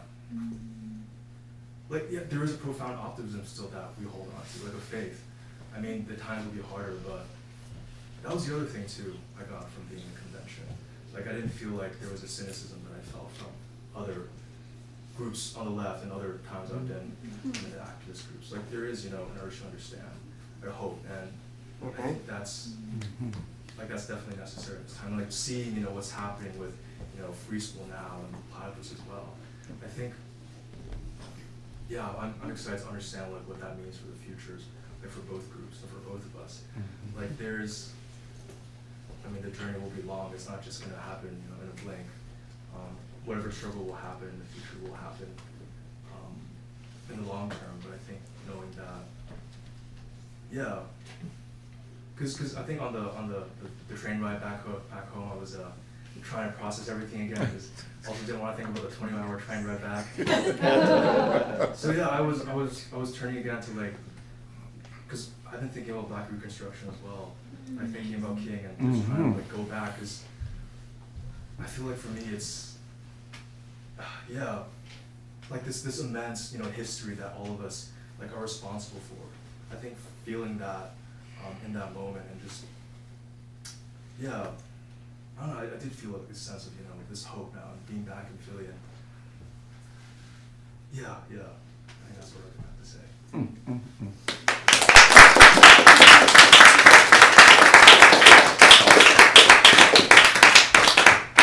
Yes. Any questions or comments? Go ahead, Jeremiah. Well, something that resonates a lot with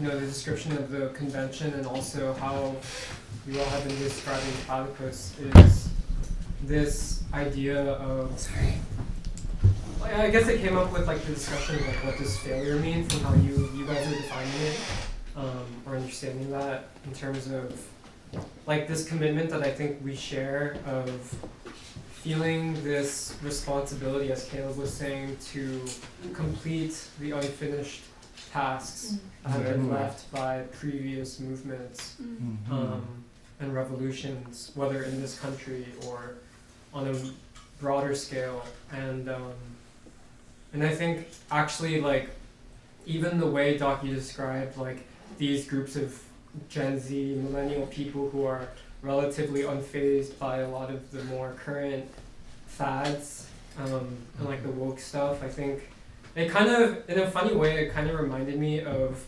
that speech or those speeches by Amilcar Cabral where he says you have to go back to the source. And it seems like from how you all are describing it that it's like you're going back to the source of obviously Marxism, but of like the most progressive parts of I think what you have described as like the most radical wing of the European Enlightenment tradition, which still has much to, it seems, contribute to the progress of humanity.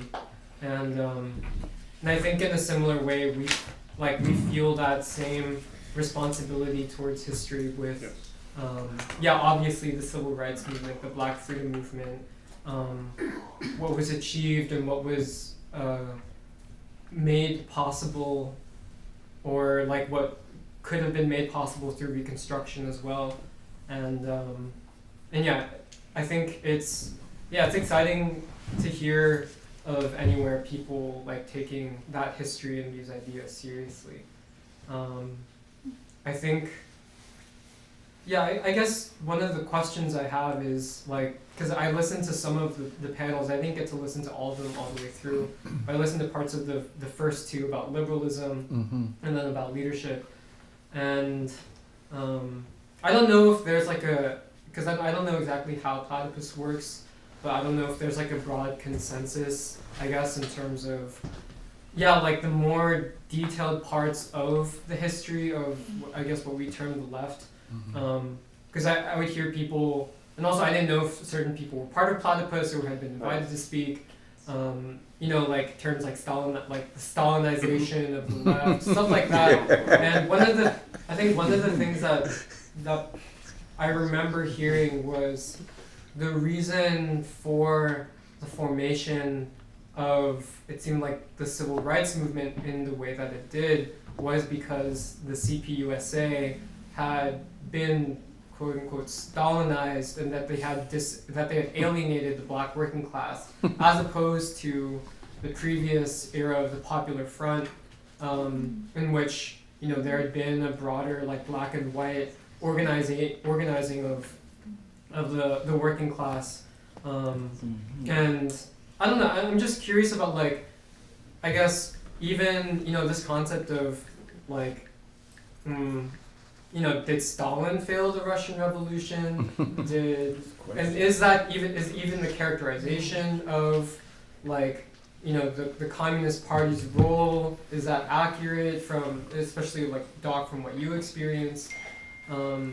I don't know. I just feel like those questions are, like, I don't know how important they are, but they seem important. They seem relevant to me just because, you know, like last year I think, you know, we read Russia in America, and Du Bois obviously has his own view of Stalin there as well, and the connection between the Russian Revolution and the Black Freedom Movement and the wider like Van Gogh movement that emerged in the 1950s. And so, yeah, I think this question of like, yes, we agree that, you know, there is a vision and there are movements that need to be completed, and if we don't have that commitment to that, then we have failed history and we have also failed the future. But I think sometimes it does matter the question of, do we also think that, you know, the people in those movements or in those projects failed their own initial vision, I guess. I guess it's an open-ended question. But I think that, well, that's the question. Oh, can I just comment on it? So just the first thing you were talking about, sometimes who's a Platypus member and who's AA. So I think you're referring to Andy on his second panel, the guy that kind of left. Okay, so. What do they call left secretary or something? What are they called? Who? Andy? Andy, I guess, was in the ISO at one time. That's, I think so. Okay, so he's not a Platypus member, so that's kind of his. So going back to, I guess, the question then of, I guess I wanted to say two things, of like certain debates and would they matter or something. I think there are certain debates that carry out today that don't really matter. You know, I think there is like a little bit of, I don't know, rehashing of like debates between, let's say, Stalin and Trotsky in the 20s. Like, is that really what's going to like decide the fate of the world in 2022? Probably not, right? And something like that. I think I emphasized earlier that maybe the Saturday Free School and Platypus had a different emphasis, but I don't think it's necessarily a dismissal, and so that's why in the United States I would agree that the civil rights movement probably was the highest expression of a revolutionary movement, and that's why I was bringing up the Mississippi Freedom Democratic Party. And we've had panels on this as well, in fact. So I just recommended one of Cedric Johnson, Mel Rothenberg, one from 2013 on this. In terms of open questions as well, this is why the necessity of Platypus to us, at least our self-understanding, is that those questions should be open and not closed. So whether or not I, like me, Danny Jacobs, get the answer correct is actually, to me, secondary to whether or not that question is kept open. Like, if I'm wrong, I'm fine with that, but I would still want somebody else to have the chance to be able to answer about what is that. You mentioned also earlier in terms of judging a movement by its own standard, by its own ends. That's the correct way. I know you guys are about to read Hegel. That's the only true way that Hegel would say to judge things, is not externally, but based on its own ends and purposes. So when we say things like, maybe I won't say the word failure anymore, when we just say that it's unfinished in that sense, that incomplete, right? You can only judge that from the ends that the movement set itself. And those things get suppressed, and then they condition how people even understand that history. Right? It's the famous Marx thing, we make our own history, but not out of whole cloth. That's the direct translation, so it's like you're not cutting up something. You know, it's like when we look back on the 20th century, actually the 20th century totally conditions how I even think about it. It's not like I'm outside of history and I'm like, you know, I'm not the Messiah judging it from without. I'm rather a product of that and trying to understand it in that sense. So, yeah, I mean, in terms of, I think the broad consensus in terms of Platypus is rather all bets are off, or admit everything but concede nothing. So that's how we're trying to raise the question of the 20th century. Now, in terms of, I'll take a very specific one, which might have been the spicy one on the third panel, right? So, Stalin and Trotsky, I'll just go right into it, right? Just, you know. So then that would be a question of judging the movement according to its own ends. And so one could say, yes, no, those ends were pursued by this side or that side, and I'm all open to hearing that. But that's the question there, right? Because in a sense, I agree, like, what am I going to do about that in 2022? And let me just say one more thing about the nerdy, you know, going to read every word about Marx or something. So it's also another way that you can say, well, maybe this doesn't have any relevance directly today, but why is it that millennials or Zoomers go, I want to understand the world, Right. and I heard about this big bad guy named Karl Marx. What does that mean? That they reach for that? Where does that come from? Can't be understood. Oh, I need Karl Marx to tell me to vote for Hillary Clinton. If everybody's laughing, and that fucking happens, right? So why did that happen? There's a received understanding of these things that go, oh, haven't you read left-wing communism? You gotta participate in the bourgeois parliament, and you can't be an ultra-leftist, right? Like, you're gonna say something. Sorry. No, yeah, one thing that I think we've all encountered and also experienced is this phenomena of people, especially young people, having certain positions on things, but not knowing where their position comes from. Yeah. Yes. And Wow. it's a huge problem, I think, especially because, yeah, like even if you do read Marx, like your perception of the current situation in like American society, is it really based off of Marx, or is it based off of other philosophical, ideological movements which have preconditioned the way that you understand the world? But yeah, It's subliminal. Go ahead, Emily. Well, I watched the first panel in full, and then I watched the remarks on the second panel, but I feel like in addition, going off what Jeremiah's saying, I think the other interesting thing I observed about the Platypus Convention is even though, and it's what you were saying, Doc, about the fact that there are a lot of Germans, and then there's a presence of Chinese, South Americans. Actually, it's interesting that they're all coming to America, to Chicago, to have this conversation. Yeah. And I actually think even though there is an examination of Marx, Engels, a lot of what we the classics, certain philosophers from the European tradition, I actually feel like in some ways the conversation that's being had has more to do with what is the American essence. Or I actually do feel like it is a question of the American experiment. And I do feel like that was a trend coming up a lot throughout the convention in terms of even concepts of democracy and freedom. I feel like it was not coming from just the fact that people are interested in democracy or freedom. I actually feel like it was a grappling of a lot of young people, of what is the unfinished American Revolution? What do we define as the American Revolution? I think that's also why, Doc, you made a big contribution in saying the American Revolution is not just, it's not like the American Revolution, but let's now take into account the second great American Revolution, the Civil Rights Movement, or how do we understand the history itself of America, or like what defines an American essence?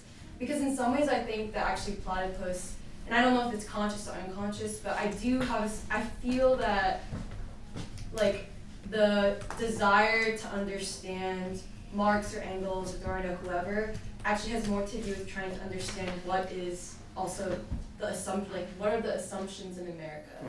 And I do bring up the question of America just because I feel like even though I know it's a Platypus International and they call themselves like it is the International Convention, I actually do feel like there is a central question of like the importance of the American experiment. And I also feel like it's more important than ever because, not just because like here at the Free School, like the reason why we're so interested in understanding China, the Chinese Revolution, or interested in understanding Gandhi and the anti-colonial movements of the world, it's also to better understand like what about America, the essence. And I also think that's why we also refer to Du Bois a lot. Like you're saying, not just the synthesis, but how does Du Bois perhaps complete something that Lenin could not, partially because of the historical period.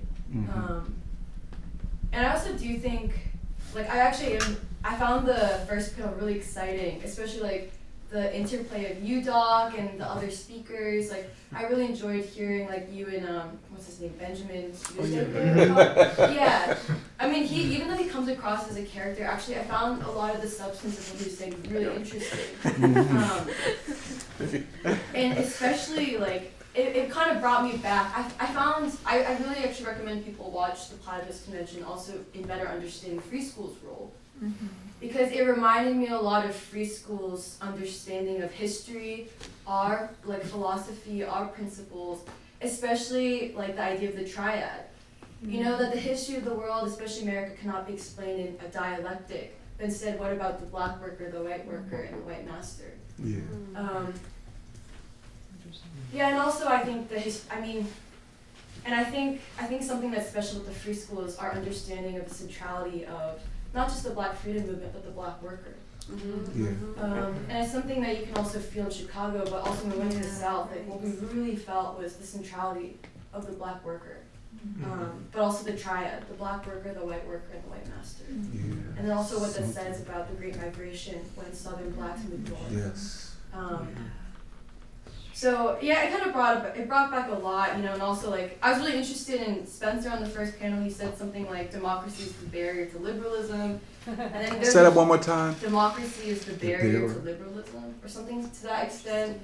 That was interesting, like the whole conversation of democracy, because Du Bois, he says, and then you said this too, Doc. You said actually, what the Black freedom movement did was explain that democracy in America, but also you could say the world, would never be achieved without racial equality. But then you have to say racial equality can never be achieved without peace. Yeah. So now connect it and say democracy can never be achieved without peace. Right. So it was a very interesting. Like the panel I watched was very interesting in itself, and I'm excited to watch the other panels. Yes. Yeah, so I watched. I think I watched about 3 panels. I saw the 2 that Doc was on, the liberalism, and the second one, the leadership. And I saw the other one that you weren't on, the 1980s left. And I thought they were all interesting. I wanted to say first of all that I do really appreciate that Platypus is trying to bring intellectual work back into the left, because I think that's a theme I've certainly taken away from my experience here, because speaking of my own personal experience on the left, like having been involved before coming here with different kinds of left parties and so on, where you see why all that work leads to nowhere, because there is no intellectual base for any of it. A lot of it is different kinds of organizing, which inevitably play into the hands of the ruling elite. So I really appreciate the fact that this is being taken up by Platypus, and that I think that what I also liked about the panels a lot was that different perspectives were brought there. Like you said, the debate is remaining open. There may not be a consensus among Platypus members about a particular issue, but regardless, that question is being debated, and that was very refreshing, because we just don't see that. That's cancel culture, and that's conformity of thought and all of that sort of stuff. And so I certainly see Platypus, at least based on that conference, challenging the conformity of thought that is the elite is basically perpetuating. And I'm glad that today, Danny, you clarified what you mean by failure or success. And I would say that, again, the way I perceived others talk about failure and success, especially in these different left groups, I think it's problematic for them to use the term failure and success because of the connotations. And that's why I was suggesting incompleteness versus completeness, because we also have to look at the question of responsibility. Who is responsible for a project being failed, successful, or incomplete and complete, right? Because I think what Jeremiah was also getting at is that certain debates, I would agree, for example, the Trotsky-Stalin debate, there are parts of it, the minutiae, the details, which are not very relevant. But I think some of the substance of that debate over questions of state power, over socialism in one country, or that's just one example, other debates about the civil rights movement, about the various national liberation movements, those debates are still relevant, because we have to get to the question of who is responsible for the incompleteness, right? Because there's one perspective which is what I have found in the current American left, or the current predominantly white American left, which is saying that the responsibility is because of the revolutionaries themselves, the people involved in these projects, whether it's the experiment with socialism in the Soviet Union, with the civil rights movement, with the various national liberation movements. A consensus on much of what I found in the American left, and certainly in academia, is that the reason all those projects failed is because the betrayals of the leadership, mixed with various things, that they were repressive, they're undemocratic, versus what I think most of us here would believe is that the responsibility falls on the reactionary forces. First of all, the U.S. ruling elite, U.S. imperialism, and so that's why I would suggest incompleteness versus completeness. Can Right? I ask a question about Yes, that? yes, Which yes. is that if that's the case, then it becomes a question of what are we trying to learn then? I mean, the reason I brought up responsibility from within is simply because that would actually be something I could try to learn from. Whereas to the degree that it's just military, outflanking by the reactionary state powers, then in a sense it kind of stays at the level of just militarily not being infiltrated. Well, I wouldn't say... It's not that I'm not saying that that doesn't exist. Obviously it does, and Tony knows someone who was very close to me who actually partook in kind of letting some of what John Raines, Oh, who partook in revealing actually a lot of COINTELPRO, basically. Okay. This is I don't know. someone who was He's a professor of religion at Temple. Okay. so I guess the only reason I bring that up is rather how we're trying to bring up a historical question of how people understand what has been passed down to them. So it's not I'm not trying to say that there are not terrible reactionary powers that be, and since we just read Rosa Luxemburg, I mean, she was literally just murdered by one of them as well. And of course, I think the reason why I think Trump has been great is because he's revealed the deep state. I don't even know if I'm allowed to say this. I don't know if this is a bug drum or something like that. But I just wanted to ask about that then, what you mean by that in terms of... First I would say that it's not merely a question of course, military outflanking, military and physical repression of all kinds, whether domestically or internationally, is a major factor. But it's not merely that. It's not limited to that, right? Domination is physical, military, but it's also economic, it's also political, it's also ideological. Again, getting to this discussion of intellectual work. And in some ways, the ideological is the most deadly and continues to be. The physical can be seen openly and resisted, but the ideological, the domination of the mind, the domination of the spirit is the most dangerous and cancerous. So I would suggest that for us, even now, we still a great deal of work remains to understand all those dimensions of reactionary assaults on various experiments and movements for liberation, which are incomplete, and why that means that they're incomplete, because that suggests if we can identify and we can come to a conclusion through analyzing these things scientifically that the responsibility lies on these reactionary forces, then we can say, oh, it's incomplete despite the best strivings of the people involved in them, and thus we need to take them up. And of course, we need to learn from what's happened since then and so on. But I think the other conclusion, which I think I've experienced is the dominant one, which is that the responsibility is because of the people, leaderships of those movements, the people involved in it. Then it's okay, maybe we can take something, but we have to rethink things. We've got to embrace new ideas. Then we get into identity politics, into ideas, they didn't have that. Martin Luther King didn't have, for example, intersectionality. So we need that. So we, that's the real reason they don't understand that. So that's what I mean when I'm talking about. I appreciate what you're saying. Received wisdom, right? We are not operating outside of history. We are very shaped by everything that's happened since this period, and that includes the various ideological assaults which happened on these movements and the various ideological assaults which have happened afterwards. That have been that you have to dig through to even get to the actual history.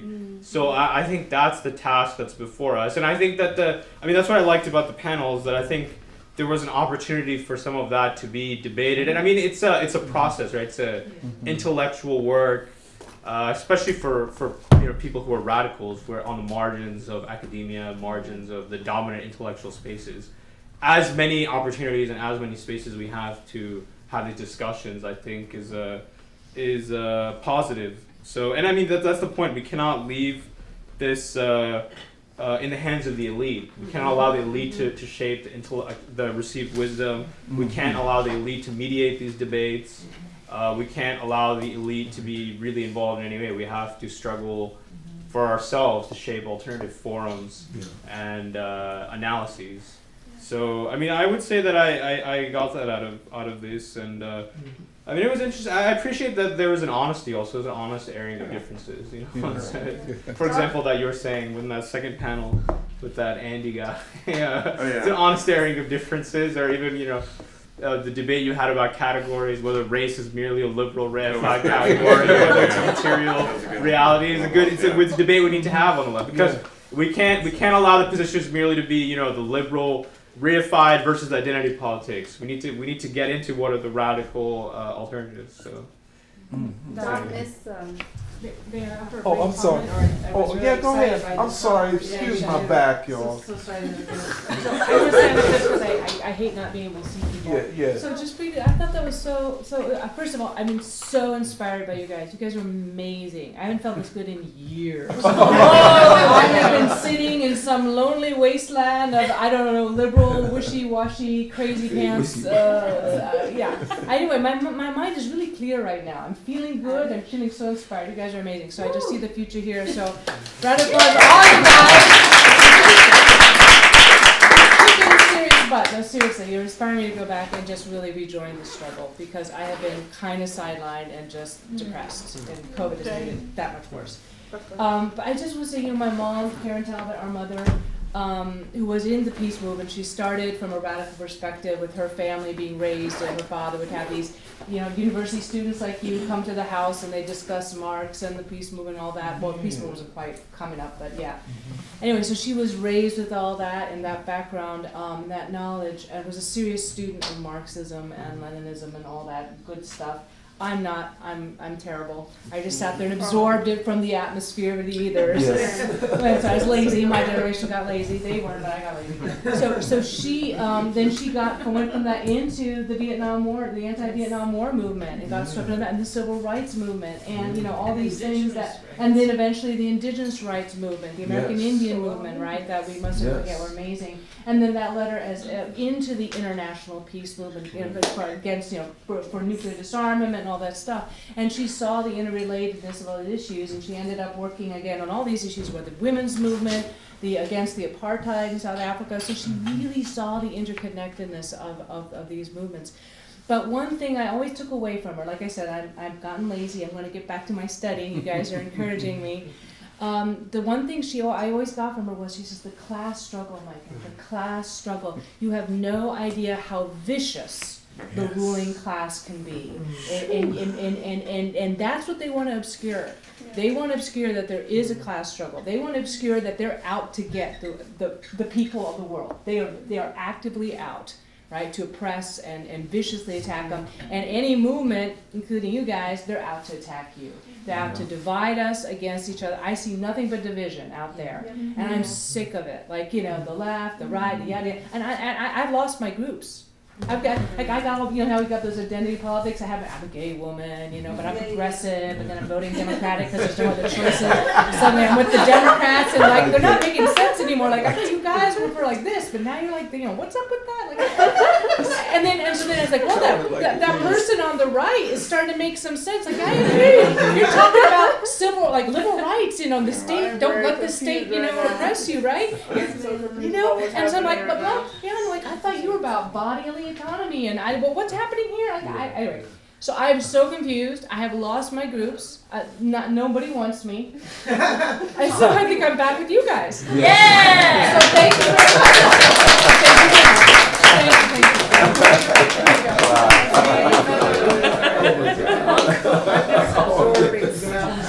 Go ahead, Samir. I had a comment earlier that I wanted to bring up because so I grew up in an elite bubble sort of near Villanova and Haverford, and that I was sort of educated, sort of.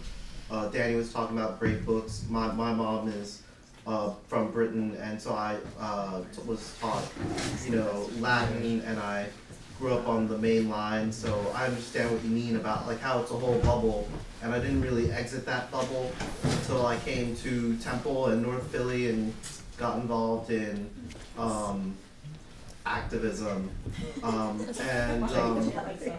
there was a time when I went to the University of Oxford for an internship, and you were talking about how there are these Chinese students at University of Chicago, and back in 2008 when I went to Oxford, none of the lab scientists were British. They were all from somewhere else. And it was, the markings on the wall for really what Britain is today, which is hardly British. There's, it's mostly when I went to London, you hear 100 languages on the street. A lot of Ethiopians. So that sort of brings it back to, my experience. Being taught Latin, all these books, and being educated. I was sort of, that past was being educated out of me in that bubble.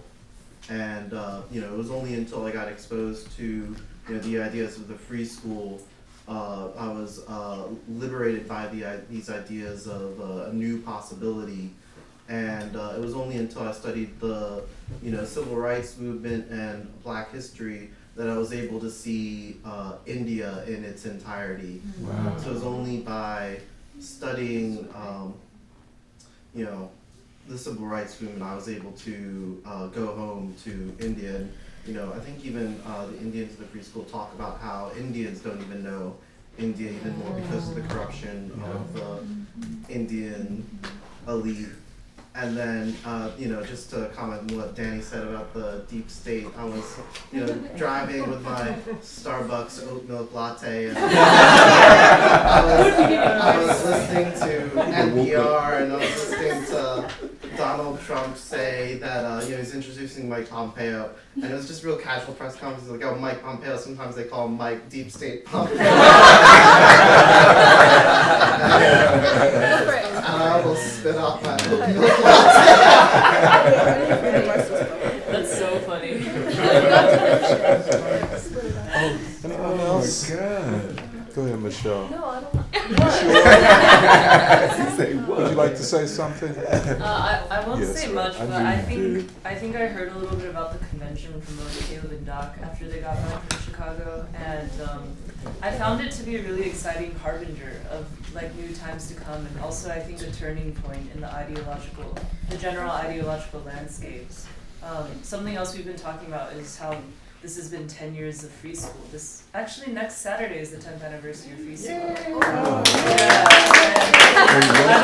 I've only seen the past 3 years myself, but I've heard some about the first 5 years of the 6th, 7th year, and my mind is always on the trajectory of what this collective has been, how it was seeded, how it's grown, and how almost unbelievable this type of political and ideological struggle is. And I think Platypus is an example of that, at least this new unity between free school and Platypus.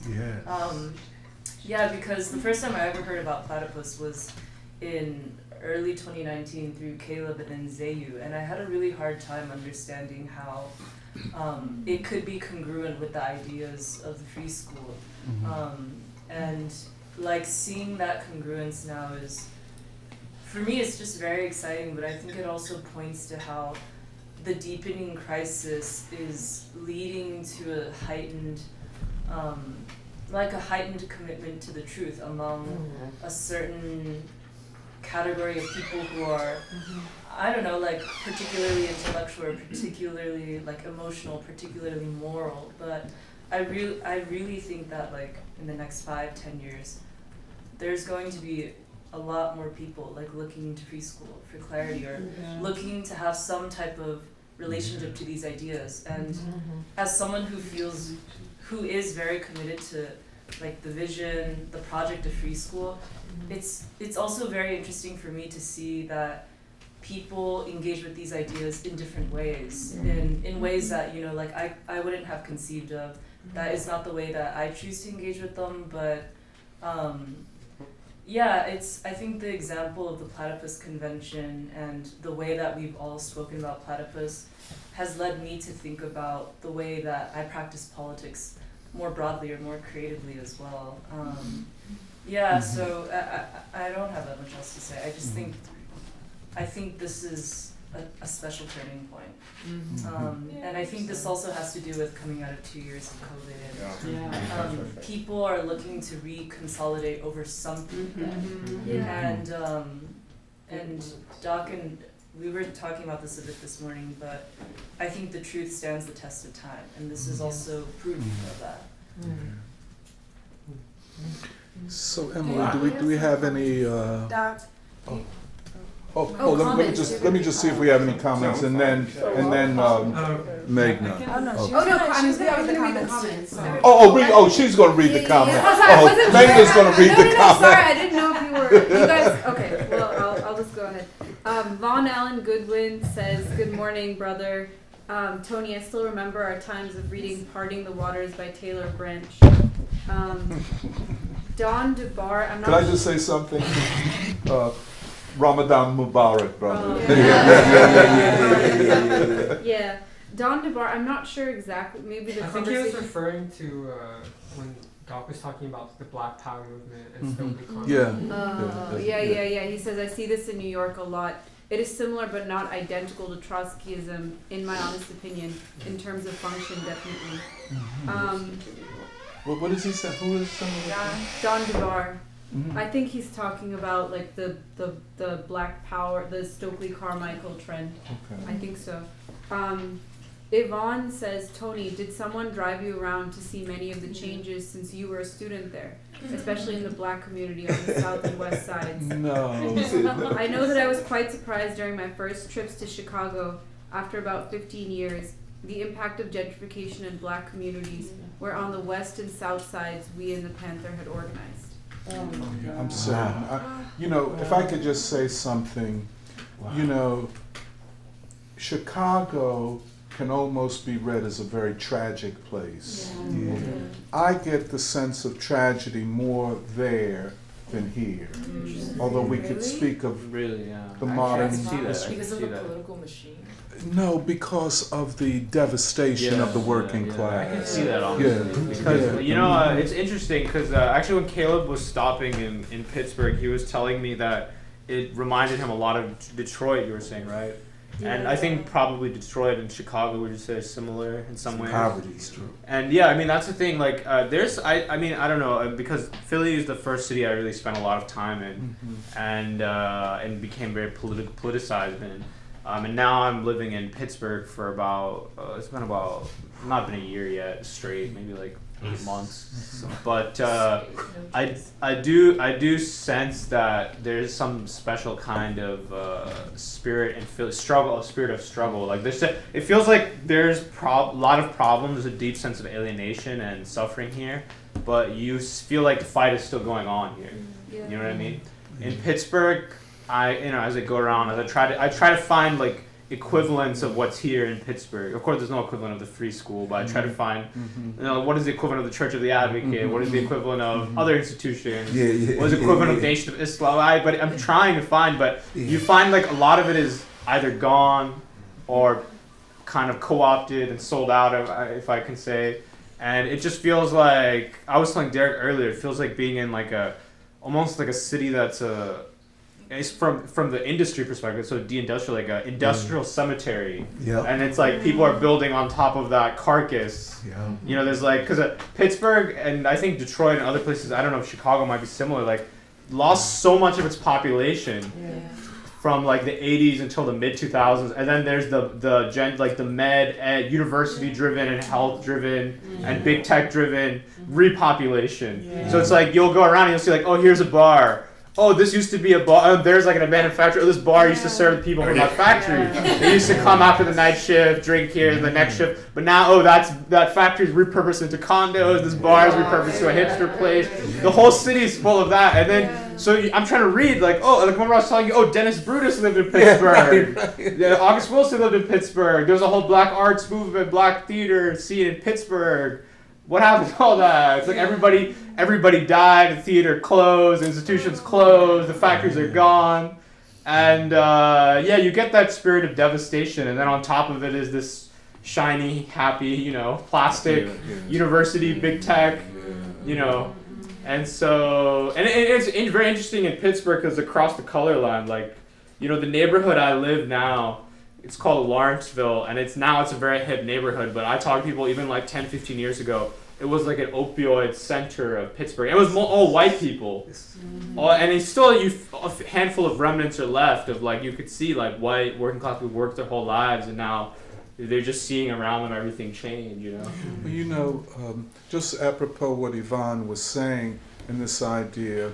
You know, I didn't visit the South Side because I do know the South Side, which if you read, for example, any of the novels like Richard Wright or anybody that wrote about Chicago, Du Bois is writing about the Chicago politician. The Chicago politician in The Dark Princess. You know, you get this sense of this vibrant community with all of the contradictions, but all of the vibrancy.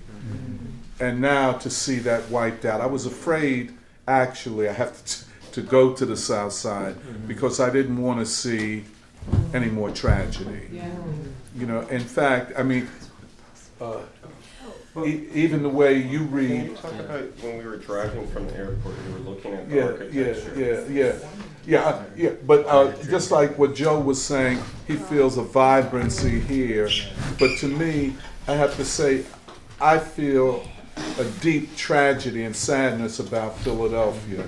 What could have been and what was just aborted. Right. You know, but it feels like there's still some fight. You know? Yeah, I agree with that, and I think there's tragedy with this fight. I agree, and I think part of that is the free school. Yeah, that's what I was. That's what I. Yeah, I think our sense of, and I just being an outsider in Chicago, I would not know where to look to find that. And Danny told me to mention when we were coming into Chicago from the airport, you know, which is the far west side, coming into Chicago.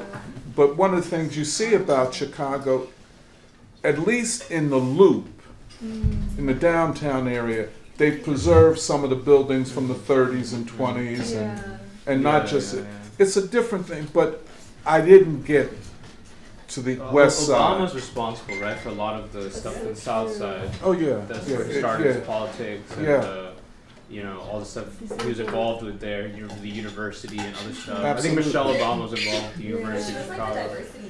Yeah, with their hospital, vice president of their hospital system. Yeah, now the library. Yeah. I remember Glenn Ford written about the library and what that's going to do. And this is part of that tragedy of the black elite, or what Glenn Ford calls the black misleadership class, utter and total betrayal. And you see it in Chicago. You see it in Chicago. And I didn't, Javon, I didn't go to the west side. And as you know, there's only so much you can take. Right. I mean, I experience it here. And I just didn't feel like experiencing it in Chicago, if you know where I'm coming from. But go and read some more. But Don DeVar just clarifies. He says, I was talking about black nationalism in particular, and that it is apparently more radical, but in essence disables the movement by fragmentation and obscuring the nature of things. This is the role I see Trotskyism has played over its life. Shantanu says, I completely agree with Jeremiah. Young people in South Asia have adopted the American liberal mindset, most likely from social media, without actually knowing where these ideas have come from. What follows is the actual invention of issues which don't exist or aren't relevant in that country's context, just in order to be able to start a movement for it. Got it. Anybody else? Well, could I? Oh yes, go ahead, Kathy. I'm sorry.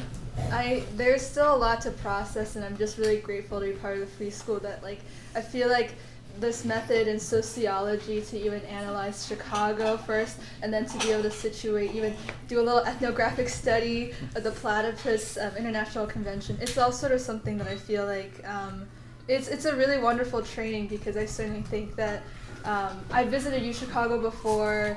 And I feel like I had that feeling, but to really see it through these eyes, and also to be able to piece together how over these last 2 years being part of free school and having this vision, it's really helped me make sense of a lot of these sort of situations. And something I feel like our group also, when we went south to a place like Memphis, for example, also a city that when we first walked around and we arrived, it was a stormy and windy day. We were a little sleep deprived as well, trying to get there, but we had a feeling like, I don't know if we had like a certain kind of expectation what it would be like, but we've certainly read about it, about where it's the site of King's assassination, it was the site of the sanitation strike, it's also the home of the blues and Beale Street, and when we arrived it also felt very eerie. Maybe it was because it was a Wednesday morning, but it was, a lot of us had said it felt a lot like Buffalo or like Rochester because of a lot of, we maybe don't know all the details around its former industries and what it used to be, but a lot of things certainly stood out in terms of like, here was the site of a revolution, and its next stage is like entering the stage of almost a poor people's campaign, even though it wasn't quite exactly what King imagined to be a poor people's campaign, but he certainly he made a great effort in his final days, is like, that's the place I'm going to be, and for us to visit the Lorraine Motel and the National Civil Rights Museum there.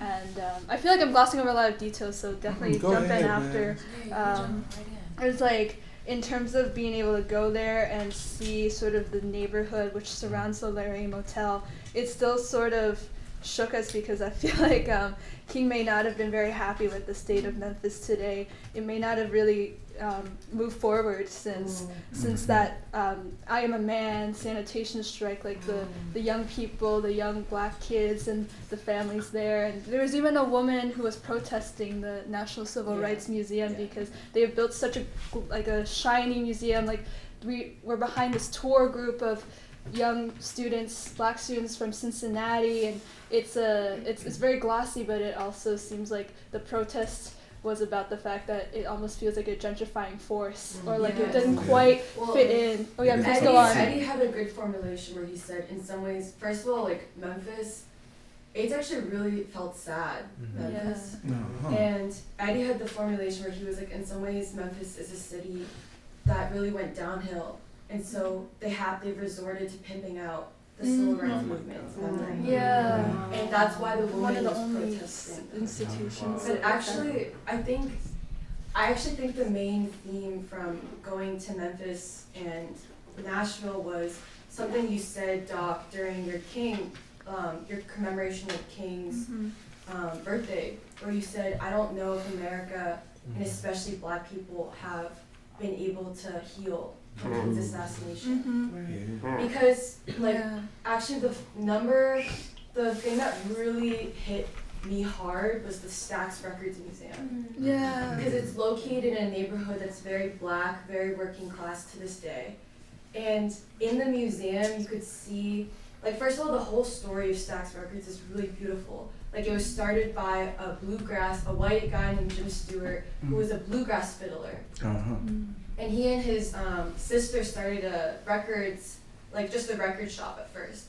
And all the kids, all these kids would come in, and unlike other record stores, they could just play whatever record they wanted. So all day long, they had quotes on the wall saying, it felt like a library. And the other thing is that in Memphis at the time, the public education was highly emphasizing music. So all the kids in the neighborhood, all these kids were in bands, they were doing this and that. And in the museum, they had a map showing that within the 10-block radius around what became Stax Records, that's where all the artists came from. Booker T and the MGs, he lived one block down. Guess who else was born in that neighborhood? Aretha Franklin. Wow. And what else is in that neighborhood? Mason Temple. Where King gave his last speech. So, you see in that, just in observing Stax, the connection between music, between the religious institutions, you're connecting the public education system. Jim Stewart, that founder of Stax Records, he is quoted saying, he said, I think King's assassination is what really destroyed Memphis. It was the beginning of the end of Memphis, and it was the beginning of the end of Stax Records. Damn. Yeah, and he said after that we could not recover because people were so traumatized that before King's assassination, Stax Records was a label that was hugely influenced by country, by gospel, by the blues, and it was very integrated, white and black. In all honesty, and there are quotes from all the black artists saying Jim Stewart knew black music more than some black people. And this is, and Jim Stewart said after King's assassination, people couldn't trust each other anymore. That's crazy. That's a big problem, generally now. And in some ways, I think it's connected to this thing of like Black Power. It's connected to like what happened after King's death. Right. Yeah. And it was just, you really felt the presence of the blues. And even in Nashville, like we were able to go to Jefferson Street, which was like, it was basically what made Nashville known as Music City, because there were all these clubs. Like, and it's actually really beautiful because Jefferson Street was named after Thomas Jefferson. And it's an all black street, clubs, it's like where everything's been happening, clubs and bars and businesses, and it's on this one street is where Fisk, Tennessee State University, which used to be A&I, and Meharry are. So there are 3 HBCUs on the street. It's all clubs, and Sam Cooke, Jimi Hendrix got his start there. Aretha Franklin, Etta James, all these artists would stop on the street to play, and no one knows about it. But we went into this small museum started by this like 80-year-old black guy who never graduated high school, and he literally was a living example of like that song Backwater Blues. He talked about, he's like, oh yeah, like I lived in this house where the backwaters would come up and we have to move out for 2 months. We'd go right back into the house and clean the inside of the house, clean them up. Yeah, paint, repaint, and just live back in there. And he talked about the sit-ins, he talked about participating, he was like, I wasn't sure if I was educated enough to be part of the sit-ins, but like I really wanted to be part of the sit-ins. But then he mainly took the music, and he talked about, you know, he really just wanted to share with us the music. And this museum is not even a real museum, like it's not funded by grants. He literally still works to this day to pay rent on the museum. He doesn't own the house, he pays rent. And I say all this to just describe like, because also I feel like what we saw in Memphis, in Nashville, but Memphis in particular is connected to your observations of Chicago. And also what Kathy was saying, where we were only able to even understand America, like the heart of so much music, but also struggle because of the free school and because of Du Bois.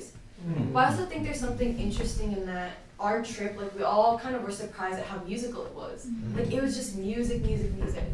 It was about art. Like at Fisk, we were able to see Aaron Douglas's murals, where like it was supposed to represent the 5 stages of liberal arts education.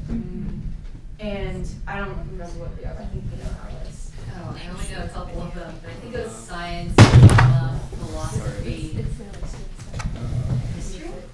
Oh, music isn't their art, literally. I think so. But philosophy was one of them. Yeah, philosophy. And okay, the funniest thing was when we wanted to see Mason Temple in Memphis, and they're very protective because they're a very super active congregation still. So they were very protective of the place. They're like, you're not allowed to be on the grounds at all. We go to Fisk. Our tour guide is a junior at Fisk named Charles. You know, a very quirky guy, really friendly. He's a history major. He says actually there's only 25 history majors on our campus. Most of the most popular majors are business and biology, which tells you a lot. But he loves Du Bois. Every time we pass the Du Bois statue, he'd be like, I love that guy. And we're actually supposed to mail him a Du Bois hoodie. He wants one. And he was like, I was just making conversation, so I was like, oh, what's your favorite historical period? And he was like, oh, actually I'm writing a paper about the civil rights movement. I love the civil rights movement. He said, I love the idea of religion in the civil rights movement. He was like, most people talk about King, they talk about Ralph Abernathy. He was like, but actually I'm really interested in something called he was like, I want to go into ministry. I'm really interested in actually, have you ever heard of was it Christ, God? Church of the God in Christ. And we're like, yeah, we're just at Mason Temple in Memphis. He's like, oh, actually, I'm from Memphis. And he said, it actually, I wasn't going to bring it up, but my great-great-grandfather was actually Charles Harris Mason, the founder of Mason Temple. Wow. So here we live. Our tour guide at Fisk is literally the great-great-grandson of Charles Harris Mason, the founder of the Church of the God in Christ, and the founder of Mason Temple, which was highly involved in the civil rights movement. And he's our tour guide. That's wonderful. And we talked, he was a very interesting figure, other people can share too, but kind of just painting the picture of our trip. I also feel like there's a connection to Chicago too, because at Stax Museum, Al Bell, who later became another founder of Stax Records, he was like, I theorize that there's such thing as river culture, a culture of the Mississippi River that connects Memphis, St. Louis, Chicago, and Where else? New Orleans. New Orleans. I thought that was also really interesting and beautiful. And this was, it's a Native American part of like, you share these waters in these rivers. Right. That's what I grew up with my mom and dad. We would go on these river trips up and down the East Coast, but they came from North Carolina and South Carolina. And so this is like carrying information. Yeah. That's a true. That is true. But there is definitely a sense of tragedy in the sense, even Jefferson Street in Nashville, it got destroyed. The reason why it no longer is what it is anymore is it got destroyed by an interstate. And so, and even Memphis, like Beale Street where blues was born, Beale Street is dead. Like it is pimped out as a tourist attraction. Yeah, there aren't even that many tourists. Like we didn't really hear the blues. And yeah, and I just want, my last thing is that after leaving Fisk, I did, when I was reflecting, like, I think the biggest sense I got was how important the task of the free school is. Yes. Because Charles, like, it was so exciting to, like, see him, and also other students at Fisk. Like, in some ways there is still a memory, like, a legacy of a certain type of education of an HBCU. But I did get the sense just that, like, I feel like in this time of crisis where there are, you know, gaps forming, some contradictions revealing itself more than others, I feel like there really is a task of being able to pursue, understand, and offer ideological clarity in these times. Like our task is to pry open those pry open those gaps that are forming in a time of crisis, so that, you know, the possibility of organic leadership, like the possibility of more, like a movement being born, like young people to be able to stand upon something we build, for that to arise. And yeah, I really felt that because at Fisk, like the people there were really beautiful. Like you really got the sense of the potential of the future. You did, you know. But the thing that's missing is, I think, ideological clarity. Like there has to be like a very conscious opening, like us prying open certain gaps, off like sharpening certain contradictions, creating a certain clarity, but also. Like I almost think after King's assassination, what really got broken was what is a very natural intercivilizational unity. I feel like that is in some ways what was really also destroyed. Because Stax in some ways, like Stax for me felt like, it really felt like an interconnectedness of different traditions. Bluegrass, country, gospel. Also the other thing about Stax Records is the very first room you walk into, it's not a room of records, it's not a room talking about Al Green, it's a recreation of a black church. Stack Records, the museum, they purposely make you first enter a log cabin church. They want you to know the spirituals. And they want you to know that American music is black music. America's greatest gift was the gift of black people when they came as slaves. And it was Lorenzo Washington of the Jefferson Street Sound Museum in Nashville who said, he was like, if you think about it, like back on the slave plantation when slaves would be clapping and making a beat, the white master could not help but hear on his porch that beat. And if he was playing a fiddle or guitar, he was unconsciously listening to the beat that was being set by black people. And so yeah, there was a lot in the trip, and I think other people will fill it out, but I really left the South feeling like, well, the free school is doing something good. It's doing something right. And the task of the battle of ideas in a time of crisis is so right. And I think you actually put it better, Doc. You didn't say it as like a battle of ideas. You said knowledge will play a much more important role perhaps in any other historical moment in the world. And you really get that. You really get that from our trip too, especially when we left Fisk. And you saw all these bright-eyed young people with so much promise, and you're like, what's the but people need, that's the thing. Something missing. There's something missing.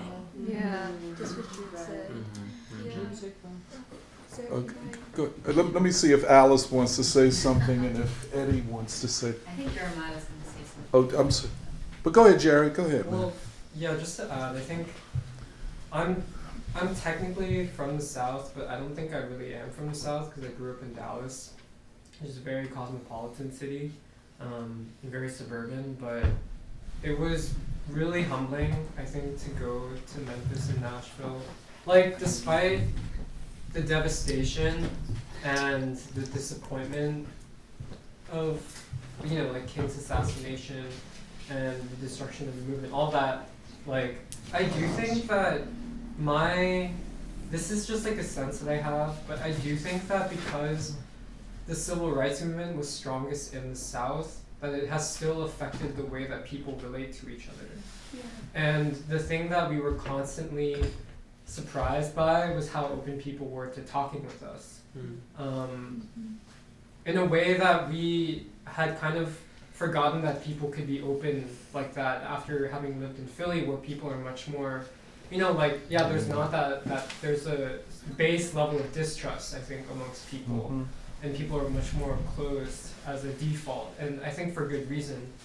But I think, it was just very humbling to actually get a taste of, also, because I don't think it's just a Southern culture thing, but I do think that, especially because we were immersed in the music and the history, that it did feel like one of the great contributions of the civil rights movement was in the way that people related to each other, and in their openness even to talking about like their history, where they come from, like whether it was like Lorenzo at the Jefferson Street Sound Museum.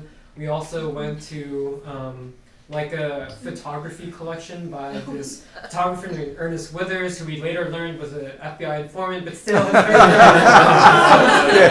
photographs were really beautiful.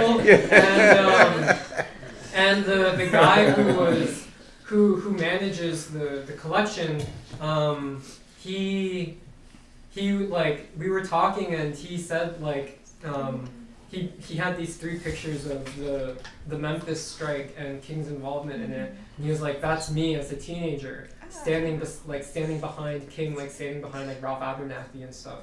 And I think even like we were at like a corner bakery or something before we left, and we had this really long conversation with this lady who worked, Angie who worked there, and she was talking about like, I think she used to work at Vanderbilt, but like she talked about like just basically how the community has changed, like especially in terms of, she talked a lot about violence, how that's also changed, and like how basically like families have been destroyed, like this culture of actually raising children with the right values, that's been destroyed over generations. And well, actually, she said, it was interesting. She said, it came up because I asked her, like, so tell me your honest opinion about country music. And she was like, I love country. She was like, I like country much more than hip hop. And she blamed, she was like, how messed up is it that hip hop is a music based on lies rather than truth?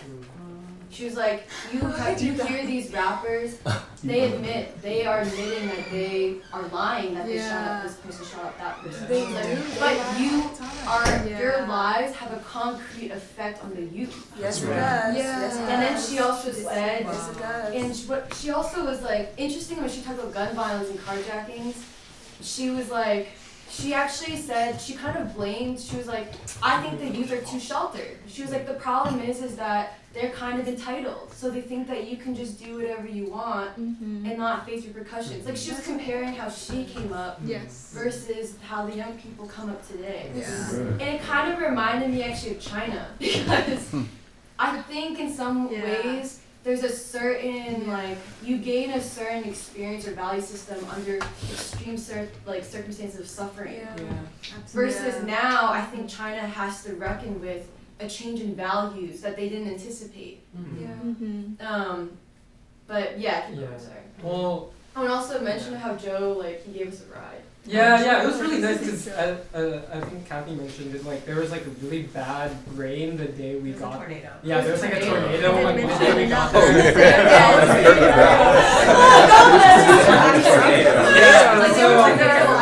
And like so we were like I think we felt really bad because we were basically there until he was supposed to close. We were after. After he was supposed to close, and he was like, "Yeah, I'll give you guys a ride." We're like, "Are you sure? Like, don't you have to go back home? Like, isn't there like I don't know, road conditions?" He's like, no. He kept insisting to drive us back, and Emily and Mary had to run back because we couldn't all fit in the car, but nonetheless, yeah, I don't know. He was just like it's kind of weird because I feel like coming from Philly, we're so used to being like almost like baseline, like not sure if people are going to be open to talking with you. No, they're not going to talk to you. Yeah, but yeah, I think that was just like.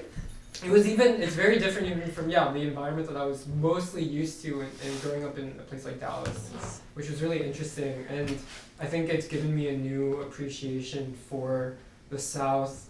And I think the two or three things that I also remembered distinctly were they talked about, so Stax Records, I don't think any of us really knew what it was before this trip, but they were the company behind Otis Redding, Sam and Dave, the Staple Singers as well. I think Aretha Franklin did some stuff with them. Booker T and the MGs, Carla Thomas and Rufus Thomas. Oh yeah, we learned the funky chicken. Say that again. Yeah, we learned the funky chicken. Oh, the funky chicken. What about the Philly dog?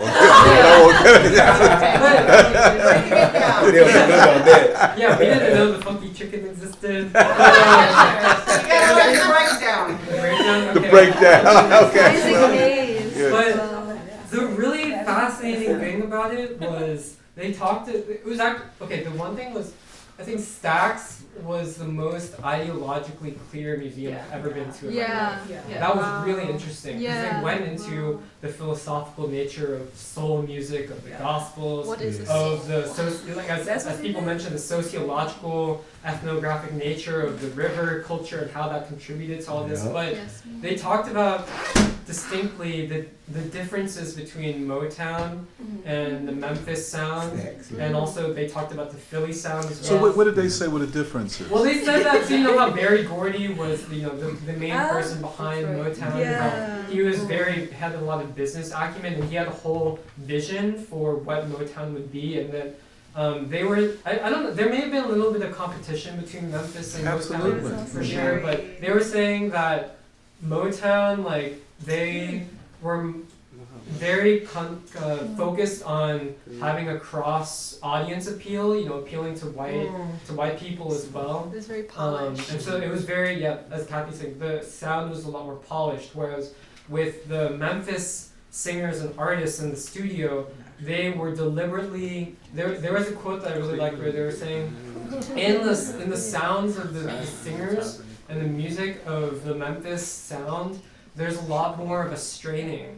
They deliberately made it so that the singers would have to strain to reach the right notes. Really? And as a result, the sound was a little bit more raw. There's a tension in the Yeah. sound. Yeah, there's a tension. More of a tension. So Nice. Yeah. But the interesting thing was, as Emily was saying, part of what was broken after King's assassination was the collaboration between white and black, whether on the sound recording or the artists themselves. One of the main guitarists was this guy named Steve Cropper, who was seen as one of the greatest guitarists in history, I guess, who I had no idea about. But they talked about how even what was interesting was Memphis was a little bit more raw, but despite that, it was this collaboration between white and black in Memphis that allowed for that sound to be nurtured. And it was interesting just because they were also saying they didn't have as much of a clear, broader business strategy, which is what led to that as well. But so that was one thing that was really interesting. And then I think the other thing in terms of art, as was mentioned, we went to Fisk and we got to see in person the Aaron Douglas mural, which I think that was a really special moment because, I don't know, I was just remembering being at Cornell and, there's no real culture there, I feel like. Or, it's you can tell that you're on a nice campus, but I just was picturing what it meant to be a young 18, 17-year-old and to go through college and to just have that one of who I think is the greatest artist in American history, just have that on the wall, And what was interesting was the juxtaposition of that with, we later went to the art museum in Nashville, Frist Art Museum, and the entire, where things were really sad, where the entire first floor of this big art museum, like one of the big art museum in Nashville, was devoted to basically Cuban art. Well, they claimed that it was all of contemporary Cuban art. Right.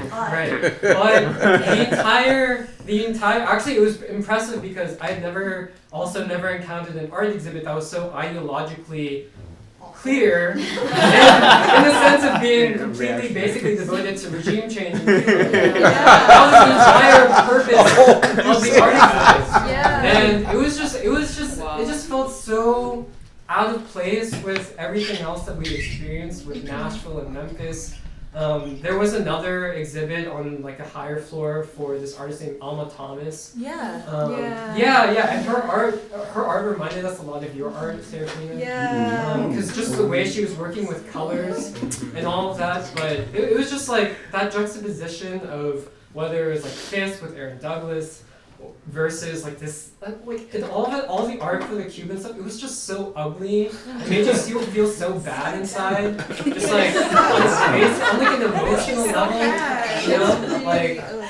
And all this you know how art museums they have a notebook that you can write in. So all of us were we think that this respects the Cuban Revolution and all that stuff, but do you know Afro-Cuban music? Yeah. To experience it, to be with people in that level. I know a lot of people have those things to say, but that was just some things that stood out to me, definitely. Go ahead, Tom. Yeah, literally, I think all the work in the Cuban exhibit was around themes of being in limbo or stuck in the middle between Cuba and the U.S. or very vehemently against Cuba. It was pretty disgusting. But actually, what I was most shocked and surprised by during this trip was when we went to go see Bluegrass. And we had heard country at one point in Nashville, and that was, fine and upbeat, and we went to Honky Tonk, and it was good to listen to, good entertainment, I guess. But then the next day we went to hear Bluegrass, and it was a Bluegrass jam at this small tavern-esque place in downtown Nashville. And it was a bunch of rednecks in a circle with guitars and banjos and singing and playing. And at first I wasn't really paying attention because I didn't really care about bluegrass. But the more I heard, the more I was pretty captivated by the depth of sorrow and beauty and struggling and trying to build a life. And I think in some ways, it really rounded out the entire trip where we began in Memphis at the Stax Records Museum and learning about the spirituals that the black slaves, I guess, started singing. And in many ways, I saw, I guess, the true unity that was possible and perhaps at one point kind of existed between these rednecks and these former slaves singing about struggling through life and living, and that was truly remarkable, and that's not something I think people, especially in the North, at all talk about because we're taught to look down on southern or rural rednecks, and that was truly eye-opening. And if anything, I was bluegrass is really true fine art, a true high form of art that a white culture has produced, and seeing that next to this deep black culture was eye-opening about the potential for the future, I guess, in today's times as well. Very cool. I will say that the song, very quickly, the song during that bluegrass show that finally snapped something. It had been an hour and I was I don't understand and I'm sorry. But then finally the tone started shifting from this high-strung upbeat to this slower, somber, and it was because they were singing a song from, I believe, It was sung once by Johnny Cash, but it's called Dark as a Dungeon. It's about coal mining. Oh, yeah. It's like, seek now your fortune in a mine. I pity the man who will have to move my bones aside when they're digging my bones in the coal. And it's like, my soul will blacken like coal. And finally, like, first of all, I heard the lyrics clearly through, and then second, it just hit, it was that moment that went off for me, though, that you described. Like, it matched the sort of somber tone of the spirituals we've been hearing, or the way it is, it's become something much deeper in all the music we've been familiar with. But were you going to... Oh, go, Alice or Nori, whichever one wants to go. Go ahead, Alice. I think before we started this trip, I think just to start from the beginning of like how this trip came about, but also our preparation in going into this trip. There are a couple of reasons we chose to go to Memphis and Nashville. Like, part of it was for us who had just finished the VLK Bandung event. It was sort of like our treat to take a break, bond with each other. But also the other piece is both for Nashville to essentially go back to our roots of W.E.B. Du Bois after this event. And then the other piece as well of being students in our 20s, of trying to figure out what our responsibility is in the world and what is possible. Memphis was also another location, or Memphis and Nashville were locations where you could look to students like James Lawson and Diane Nash. And so that was a main impetus, or those were the major impetuses for us to go to Memphis and Nashville for the 5 days that we went. Before we went, we also read a chapter from Du Bois's autobiography, and it was called Going South. And it talks about his journey of growing up in Great Barrington, Massachusetts, and then eventually being influenced by the principal of his high school to pursue essentially a liberal arts education rather than an education that's for agriculture or industry. And that's how he ends up at Fisk, but also because like Fisk was more accessible to him at the time. And I think there were a couple of themes that stood out to us in that chapter. One is actually something that we talked about, which is Du Bois and his belief that it was knowledge that would be able to really change the world in terms of, pulling Black people out of ignorance or poverty, of resolving issues of violence, and I guess he didn't quite say war in that part. And then there was also the piece of going to Fisk, and for him, like seeing Black people from these different facets of the country, but all like what they shared was that they were Black and they had similar aspirations of seeking truth and knowledge, and really having this opportunity to do so. And so that was the context in which we went to Memphis and Nashville. And I think those themes definitely resonated for many of us on this trip. Like Jeremiah was saying, when we stepped into Cravath Hall of Fisk University, like I think a lot of us like just paused for a second, and I actually heard Jeremiah gasp because we were seeing, Aaron Douglas's murals in an administrative building in Cravath Hall on Fisk's campus.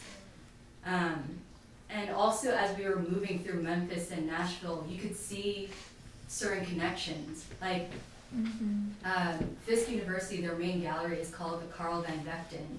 And he was a man that essentially was very sympathetic to, or not just sympathetic, but actually saw a lot of beauty and value in Black arts. He was also the one who had convinced Georgia O'Keeffe to talk to her husband, Alfred Stieglitz, to contribute to the gallery. Alfred Stieglitz was he was a photographer and really established photography as a fine art.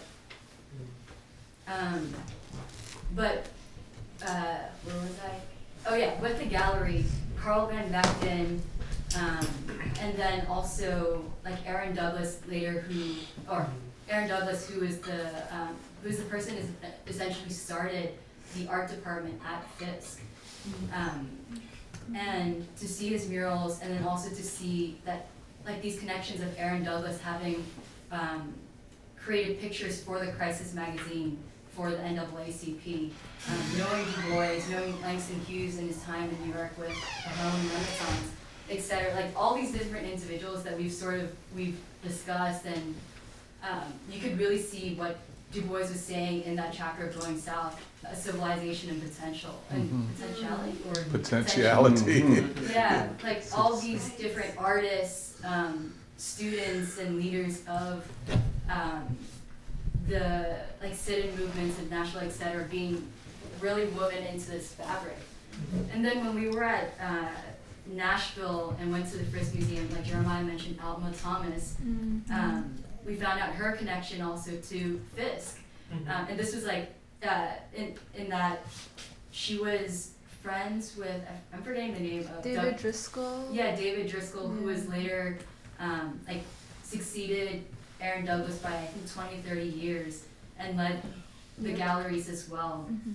And he was friends with Alma Thomas, who had her exhibit at the Carl Van Vechten. So there were all these different connections, and we, like Emily was saying, we could really only make sense of it by starting with Du Bois and starting with the free school. Free school.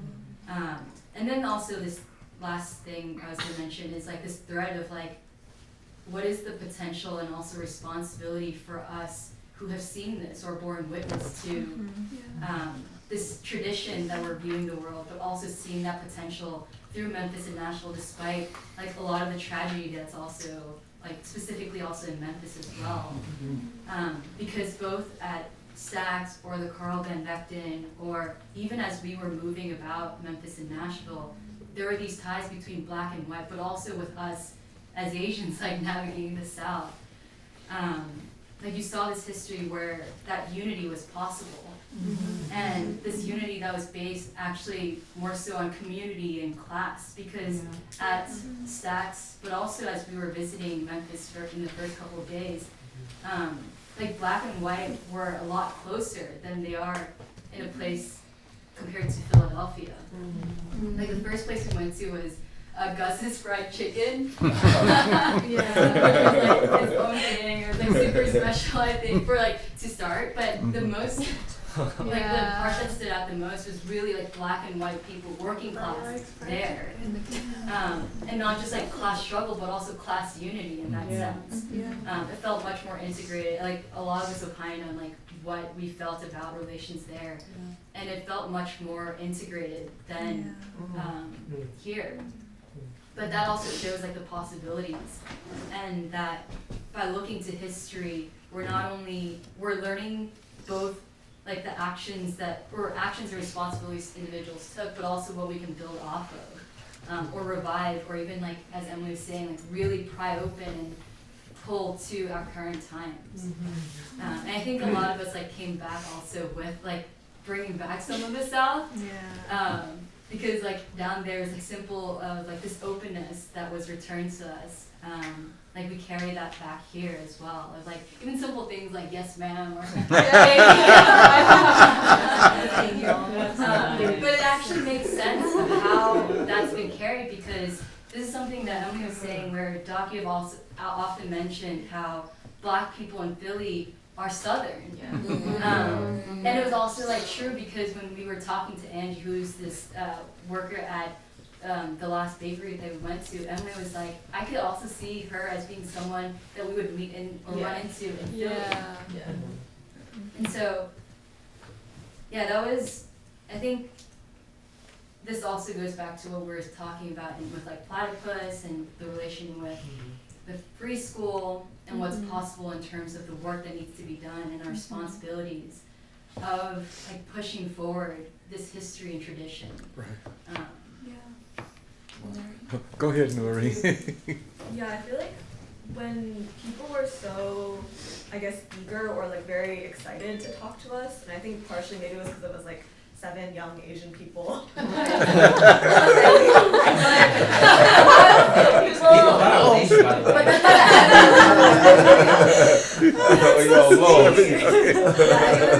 I was like, oh, are they Latino or is he Asian? Like, I think people were like not really sure what to make of it, but I think the thing that we were wondering is like, oh, like having having lived through the civil rights movement and having actually like experienced that or had it handed down to you as opposed to like a lesson in a history book, have people in the South or people specifically in Memphis like had to reckon with it more, like work through it and think what are the true lessons that we have to learn? Like what do we actually need to carry with us still, instead of just, I think, going by the, I don't know, the top-down assumptions or the things that you're taught to think of as the civil rights movement, where even though there was, like I think a sense of tragedy of the incompleteness of the movement, in Memphis you can still really feel and like sense the living memory of it, that they haven't let go of it and that they know that this is their history and they want to hang on to it. Whereas I think in Nashville, it was a little, like the history of the sit-ins I think was not as apparent in the city overall, which also seems like it was going through a lot of change where like people from California were moving in and buying all the houses, and like Broadway was really like vibrant, but there were a lot of like young people partying, basically playing like pop rock songs, and so the honky tonk place that we had gone to was, I think, the most like authentic remnant of the original Broadway, because the locals said like basically they don't go to Broadway anymore. Traffic's awful. It's just like young people, like young new transplants. But the honky tonk place was still like much more, I think, authentic honky tonk, but still the contrast between that place and Station Inn with the bluegrass was really different, because the honky tonk place was like, it was really full, like people were just crammed in, and then people would be like pushing each other to go to the bar and get drinks, and there were bachelorette parties and like bachelorette girls like dancing around.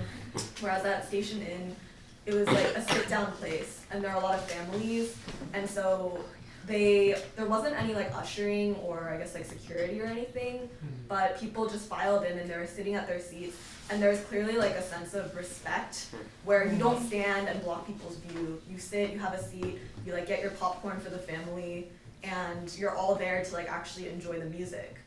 And there was like, it was a jam, so there were a lot of like musicians who I don't know if they like had known each other well previously, but there was like a young man who seemed like he was like he was really relishing in the attention, and he was kind of like taking up an inappropriate amount of space, and then one of the older guys like took him out to the back. And was like, listen. It was a little like democracy. Yeah, it was very intense. He was like, this is my gym, my inn, now get out. Like, and I was like, damn, this is the ethic, like, this is the white ethics. But there actually was, like, an ethics to it. Yeah. It was, like, clearly, like, this man has, like, transgressed what is normal, like, what's actually fair, like, how you actually behave in, like, this bluegrass setting of, like, I guess, like, being aware of one another as musicians and, like, respecting the piece that you each have to play. So I think that was really interesting, like, just to see that. Especially because Station Inn, I think, was one of the last like remaining original buildings in this area of the Gulch, which I think had become very hip and like gentrified with, I guess, like the new image of Nashville. And so, you see that there's a struggle to preserve like parts of history and to actually like carry them through. And so, like the Woolworths that the main sit-ins happened in like is being renovated into a theater, and there's only like a very small plaque and like a really small area dedicated to it, but at the same time like the Nashville Public Library had an exhibit, and they had like materials that we had never seen before that we hadn't been able to find. Like there was documentary footage of like the actual Nashville sit-ins, like the strategy planning and the workshops that James Lawson would do, which I don't think you can find it online really, because there's a QR code sheet with a lot of the material in that collection was like digitized or available online, but the Diane Nash one I don't think is, and that's why we watched it.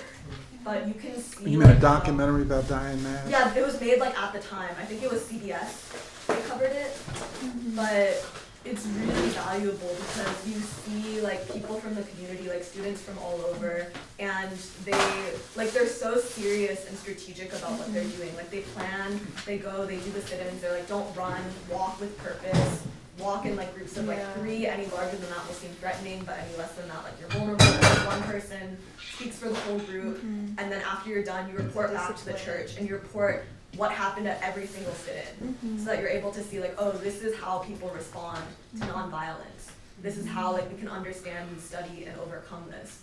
And yeah, it was like really impactful because I think for a lot of us, we've been interested in studying the civil rights movement for a long time. Like we've been trying to read the speeches, we have some familiarity with some of the leaders, but there are some things that like you can only know if you come across it by chance or if you go like to the source in Nashville and also see like what has become of this history and what people are making of it now. And I think similarly going to Fisk meant a lot. Like when we read I Go South, like the young Du Bois who's grown up in New England, like he is proud of the education that he's received, and he goes south because he says like I need to know like what my people have come out of. I need to know. And yeah, just I think that striving and the peers that he describes seeing at Fisk, where one of them becomes like the first and only black doctor in like the entire state of Kentucky or something, and one of them like marries Booker T. Washington, and so, but all of them are like single-mindedly like devoted not to their own self-gain or like their own ambition, but to actually contribute something to their people. And I think that's why the Aaron Douglas murals were so inspiring, because I don't know, they're just like these figures and they're doing simple things. Like one of them is like looking into a telescope, one of them is like holding a skull, and you know that it's like meant to represent like the theater, literature, like Shakespeare, and you get a sense of like, I think like the classics, like the eternal questions, the eternal classics, and there are like these shooting stars that are falling, and yeah, I think just seeing that and then feeling how Du Boisian it was, but then also knowing that Aaron Douglas, like, he was at that department in Fisk for so long, and Miss Lakeisha, who gave us the tour of the Van Vechten galleries, like, she knew what to emphasize, like, what was meaningful. Like, what she brought out, I think, from Aaron Douglas, and also when she mentioned the Alma Thomas exhibit, was that these were people who were artists, and they were brilliant, passionate artists who had, like, a calling, but also they wanted to live a life of service, and they felt that, and like they dedicated their lives to that. And I feel like, yeah, it was really, and you could also see that in her, I think, where she was at Tennessee State, and then we asked how she had come to Fisk, and she was like, oh, like Fisk just has a way of like calling you to it, like when you have, like when it's your time or when like you have a mission. And yeah, like you could tell how like dedicated she was to her students and like everything. Yeah, and I think just how like clear she was on a lot of things, and so it felt like everybody else has been saying, like I think there was a feeling of like recognition amongst like the people that we met in the South, and also what we were seeing, and like recognition of like, oh, like this is what it has been, this is what it could be, but also without the free school, like we won't be able to get all the way there. Oh, Eddie, I'm sorry. Yeah, I'm hard to see back Go here. ahead, Eddie. I'm sorry, man. So yeah, of course, I was very eager and like ready to immerse myself in the history of civil rights. But something I was real hyped about as well were rednecks. not just like some kind of like fascination, but like when reading Black Reconstruction, Du Bois really laid out the condition of not just the black slave, but the white worker, who was integral to keeping American society as it was. And it was real clear to me how Du Bois emphasized that the unity needed was the only way forward. And really, like, slavery was terrible, but then and even still now, like the condition of like the poor white person in America is not too different from the poor black person or any other kind of person. And so I was very excited to just get to know these kind of people, and of course it was really pronounced in the bluegrass concert how these were like. Obviously not exactly the same, but we're still like one in the same people. I even felt that like, wow, you know, I go to college, I'm Mexican. It's like you're taught that you have more in common and your interests are more aligned with like the educated white person.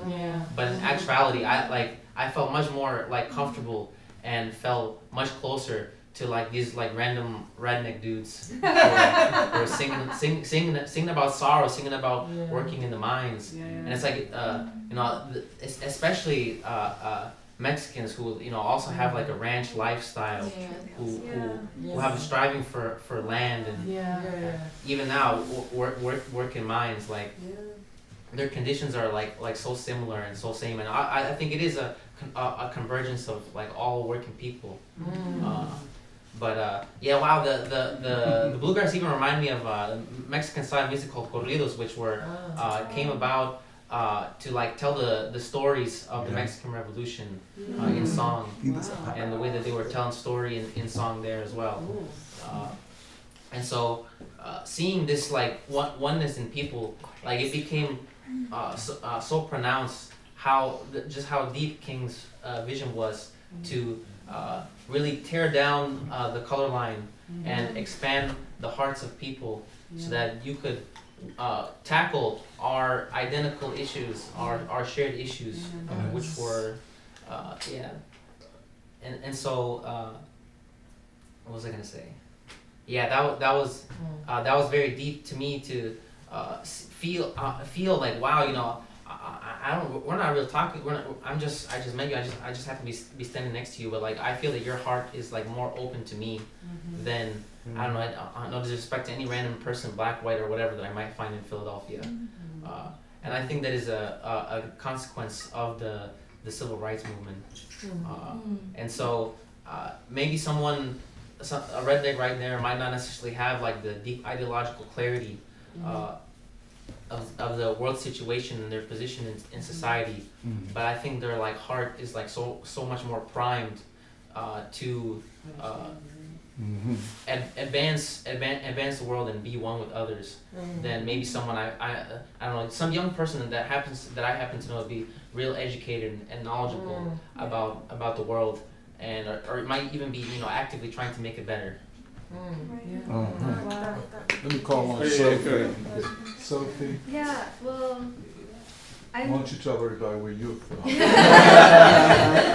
I'm from Mississippi, but I was born in Memphis, and I lived outside, like 30 minutes from Memphis my whole life. But my heart just feels so touched by this conversation because in the South, you definitely get the sense that you're left behind people, and I think the reason like the people you guys met were so interested in talking to you because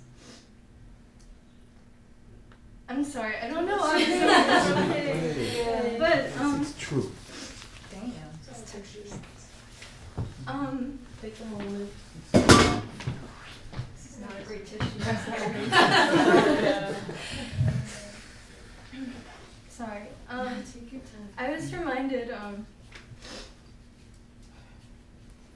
at King's plaque at the Lorraine, I think it says,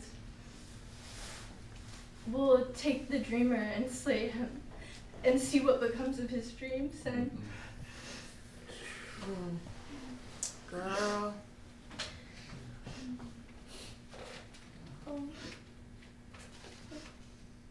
And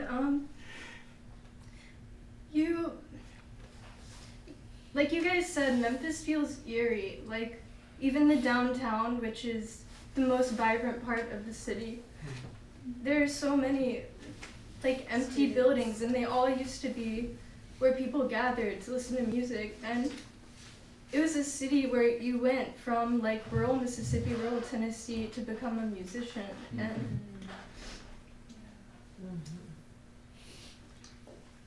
yeah, I don't want to go on too long. I don't know why this conversation made me so emotional, but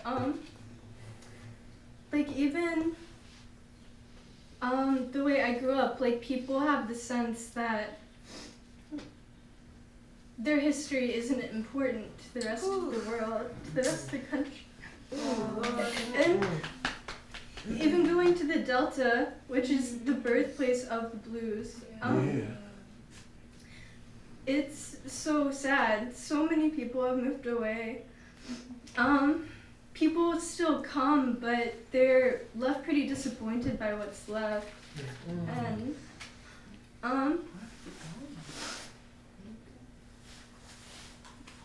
but what gives me a lot of hope from you guys going there is the fact that the South has a lot to teach us and and the rest of the country. And I was reminded of Du Bois's in The Souls of Black Folk, the way he describes the South and how you still feel it today. It's like a place who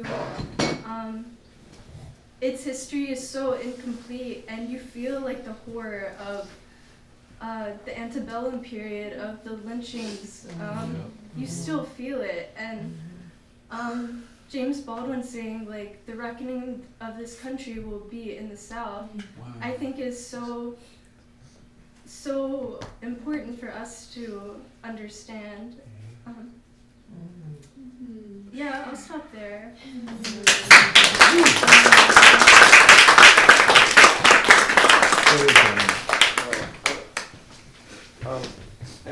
All I wanted to add was that I've been very heartened hearing about this right now in terms of bluegrass music, because it reminded me of the connection. You played that, right? Or you, What? You played like some. Well, I was going to say going to bluegrass and jazz jams when I was a teenager, kind of in that sense. And so hearing about the kind of jam etiquette in that sense of, but also that, like you were mentioning, I guess the term redneck came up. So there's a lot of different originations of the term, but the one that I like is the one that it's the coal miners and the red handkerchiefs that they were socialists. And so that's, in other words, the songs that you, Kathy, you were hearing them sing, they're like labor songs basically that have been passed down. And so, the connection between, I guess, bluegrass and jazz to me is that this is a working class music, right? It's a people's music that's really origination. It's one that's very communal, and if you go to it, every bluegrass jam I've ever gone to, I didn't know one person there, and they put me right in the middle. You're gonna sit right next to me in that sense. And the best part is it's not auto-corrected. Yes, exactly. It's not what? It's not auto-corrected. Oh yeah. I play guitar, so going there was this whole thing of to me, that's why I was very heartened to hear that that's what everybody gravitated towards, which should make sense. That you guys went, yes, this makes sense here. Let me say something, Doc. I know I'm jumping ahead of Meg. No. But yeah, I appreciate everybody's stories. I appreciate everybody's travel. I think that not to rush the point, but that it is significant to go and visit, because the kind of conversation we're having about, okay, well, where does this it doesn't feel like the struggle is really kind of ended in Philly, but I really do think that that's because of the free school. And we, in a sense, can pull out the essence of struggle that we see in other people, that other people can't see in themselves. No, I'm serious. I'm just saying, they don't know, or they haven't, it's like an interesting dynamic, basically. At least in my standpoint of being at the church or whatever. And it's the fact that there's still the presence of at least sticking with the truth and saying what's right, that there's that sense for me and the way I see it, that you can struggle and stuff like that. But to what you're saying, Sophie, that's kind of, I just wanted to add that to what you're saying, because I feel like in these places, whether that be in Chicago, Pittsburgh, Philly, Memphis, down the river, and so on, there will be these stories. There's this essence. And I just think that what you guys also are doing is contributing to the 10th anniversary. There's a lot of things that I was thinking about in lieu of preparation. and that includes basically like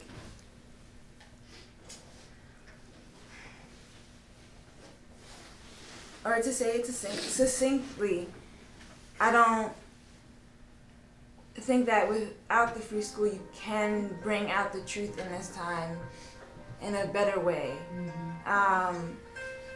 And I think that though these people in their different ways, like, okay, people in Philly are definitely mean. But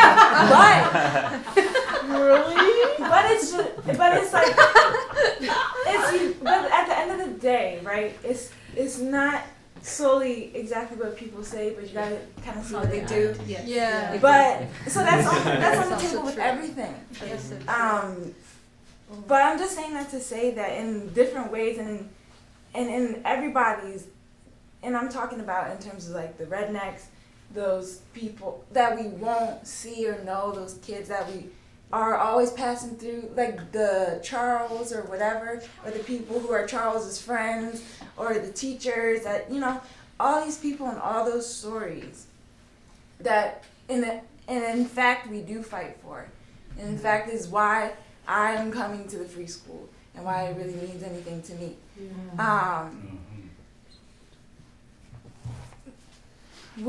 We're gonna, I think it's easier to strive for them, to fight for them, to know that their sorrows are heard and their histories can be spoken.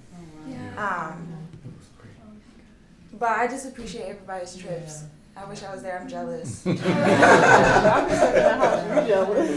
ahead, Meg. Well, I was going to say, going back to our earlier conversation, like what is the role of the intellectual, the intelligentsia? But it really is to see something in the people. I mean, like to see their potential. And even we've been trained in the free school to see people in a certain way, to see their art and culture as worthy of celebration and as a foundation for the future. Like I was just thinking this idea of a nation in potentiality. I mean, America is really a nation in potentiality, but knowing where to look. I just wanted to read a paragraph from The Dark Princess. And it's the context of Kautilya is sending this to Matthew. They're having a debate about, I mean about, you know, where will revolution happen, who will be at the vanguard, what is the path to struggle, is it rural, is it urban, but Meg, could you tell everybody what the Dark Princess God, is? do Just it. a little bit. Everybody will know. You will by the time you're done. Yeah, but it's, no, it's a novel by Du Bois about basically about how the Black freedom struggle is like one with the world anti-colonial struggle. It's about a romance between an Indian princess who's seeking freedom for her people and a young African American man who's also looking to liberate his people and understanding how it will be done, but also the deeper dimensions of this connection, how it transverses time and geography and history and just how eternal it is. But it's a truly beautiful book. It's also an allegory for the anti-colonial struggle, for the leadership, for the ways they are working out these questions of Afro-Asian unity, but also communism. You know, the relationship between the anti-colonial struggle and the world communist movement, and what is the role? What does civilization mean? You know, what role do the people play in building civilization? Who creates art and culture? And so I just wanted to read this paragraph. Dearest, in spite of all you say, I believe. I believe in men. I believe in the unlovely masses of men. I believe in that prophetic word which you spoke in Berlin, and which perhaps you only half believed yourself. And why should I not believe? I have seen slaves ruling in Chicago, and they did not do nearly as badly as princes in Russia. Gentle culture and the beauty and courtesies of life, they are the real end of all living. But they will not come by the dreaming of a few. Civilization cannot stand on its apex. It must stand on a broad base, supporting its inevitable and eternal apex of fools. The tyranny of which you dream is the true method which I too envisage. But choose well the tyrants. There is eternal life. And this is the part I really... How truly you have put it. Workers unite, men cry. While in truth, always, thinkers who do not work have tried to unite workers who do not think. Yes. Only working thinkers can unite thinking workers. Yes. And I just thought that was so, I mean, yeah, and it's just so beautiful. And I just had one other thing I've been thinking about, just this new wave of gentrification. It's just like an anti-people thing. Yes. You know, it's like these cities were built by the working class. That's why they're so beautiful, and there's a soul to them, and there's a spirit. And that's why these revolutionary movements have come here and thrived here. But this new way, like Nashville, it's this meds and eds thing. And this is linked to the shift to the knowledge economy. Who will have jobs in the knowledge economy? University educated people. Everyone else can go to hell, basically. They can, you know, robots can do everything else. You don't need the working class. They don't matter. And I'm just, I mean, because you had said knowledge is so important, and I'm just thinking about that shift and what it means, and you know, what is the future for this country if this is where, and then, I mean, this is also what Trump was saying. We're talking about Trump was speaking truths. He was saying bring the manufacturing back, bring the jobs back. But then also knowledge, the other paradox of all this is like true knowledge comes from the people. I mean, this is also created by the people. It belongs to the people, and true knowledge comes from the people. So I don't know, I was just thinking about that because the way they're building the city, they're building cities into huge universities. You know, where like you're saying, the Chicago, it's almost, you can also, nowadays you can tell the fate of a city by its university, you know, how prestigious it is, what role it's playing, how interconnected. That's the strategy. And then hospitals also, which is another paradox because so many hospitals, people are sicker than ever, and they're getting worse and worse education. You know, another truth Trump told about Fauci. Yeah. But just this, I mean, also the class character of knowledge these days. How bourgeoisification of the Negro intellectual. My favorite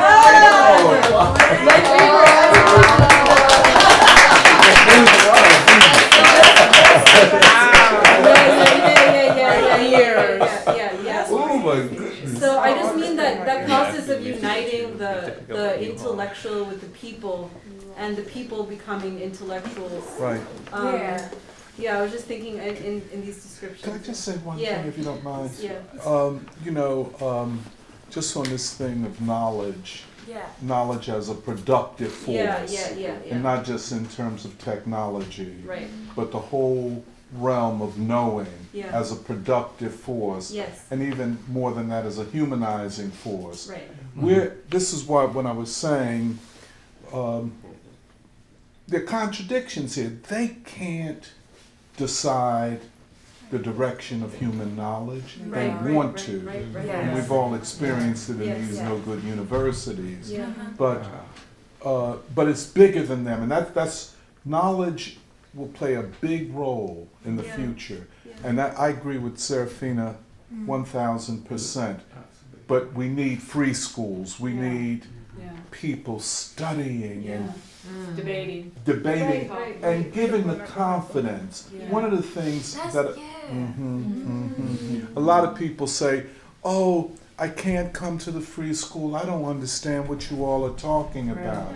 And to which I always answer, how do you know? You've never been there. Yeah, you never came. And like Jail, and she's the youngest member of the free school. And but I think that I think we're in a fight with them. This is why this whole question of the liberals, what the liberals have become. Illiberal. And just like you read from Du Bois, we want knowledge to be the property of humanity. Well, also, give it back. Give it back. Right. Well, also the other thing is almost like, I mean, historically, it's almost like money and knowledge are opposite. I mean, like, actually, I'm glad to hear it was beer and pizza. I think it would have been very suspicious. Yeah, it would have been. I mean, if you're then, I mean, who is funding you and why? And you know, I mean, there's yeah. But I mean, it's like this thing. You can have, like, even, I mean, talking about free school, we don't have money. We've never had money, but we've had ideas. We haven't needed money. You know, the ideas are more precious than any money. That's true. You know, knowledge is so tied up with money and ultimately war. Oh God, yeah. That's the real end game of all of this. But you were going to. I had a few questions. You guys are wrapping up, so if you want to cut me off, No, that's we're fine. not. No, we're not wrapping. I was just getting ready to introduce you all. We want to hear from you all. I just have a, I'm so intrigued. I mean, this is so, I'm learning so much from you guys, and the whole discussion of your trips, everything about culture and community, it resonates so deeply, and it's opening my eyes, because like I've been living in the San Francisco Bay Area for like what 30 years now, and I have seen massive gentrification. It has been so ugly. It's still going on, and it's just absolutely disgusting.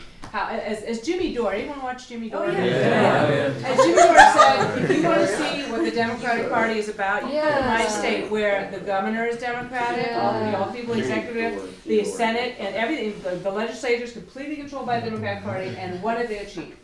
Complete unaffordable housing. That's right. Nobody can afford housing, total gentrification, plus endless fracking contracts and yada yada yada. It's just no universal health care like the we probably thought about for everybody. It's anyway. So all this gentrification. So the question is, I'm listening to this lovely woman from Mississippi say, and then now everybody's gone, or all the people who provided that rich community, they left, and I'm like, where the hell is everybody going? Like, where do people from Oakland going? People from San Francisco moved to Oakland, and the people from Oakland moved somewhere else. Where's everybody going? Like, I want to know where the communities of color, the poor communities, where the hell they're getting pushed out to. Because I think we want to find them in order to I don't know. I just want to know what the hell. Where's everybody going? She's so funny. Because if they are getting spread out, then we're losing each other, right? The opposite community is to isolate people and to spread everybody out, which is COVID policies are great for isolation and shut. Where are they going? I just really want to know. Where are our people? Where did they go? Oh, okay. Well, wow, that's to You can be like this person. Sorry, I have to go. I just wanted to get Wait, don't go yet. Interested Wait, in hold, this, just because I want to introduce these three women Yeah, who have joined us. These are. Wait, Jahan, hold on. Wait. These are the daughters of one of the great freedom fighters and peace activists in our history, and was kind of a friend of mine and a mentor of mine, Karen Talbot, and they're in town, and Meghna and Johan invited them to the free school. But could you all stand up, please, so everybody can see you? See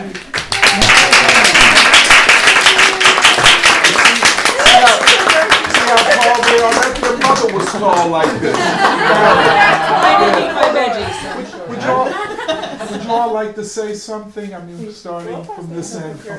Oldest daughter. Oldest. Yeah, no, it's just been really inspiring to see all this activity and all these wonderful people here and all the great ideas. And I feel so welcome here. And I hope we'll be able to come back again soon or get together somewhere else or whatever. This is really beautiful. It's really touched me. I've been having some hard times, and this is kind of lifting me up. So. Well, we meet every Saturday, so. I'm Sonia. I talked to you on the phone. Yes, I used to be a teacher in public schools in Michigan. That's a whole story. What's going on there? But as a teacher, I just really enjoyed listening to all of you, and I enjoyed the manner in which you discuss things. So respectful. You give others a chance to express themselves, even if they're slow or emotional or whatever. That you give the space for that, and I think it's so important in education. We came here because I spent a year with the help of my sisters going through my mother's papers. She passed some 20 years ago. Really? And It's been that long ago. Yeah, we were unable to get through her papers for emotional reasons and everything. Our mother, we saw what our mother had done in her life and how much she gave for peace and for justice and uniting issues and fighting, some difficult battles internationally and as a woman. So it was hard for us to go through her papers. But we finally did, and we donated them to the Swarthmore College, so it's nearby. We were thinking about where's the best place for it because of her life, how much she gave. Died penniless and struggled herself so much, which was part of the whole international scene and the world scene, what we were going through in the world. So anyway, I hope that as young people here interested in these issues, you'll have a chance to look through them and maybe do something with them.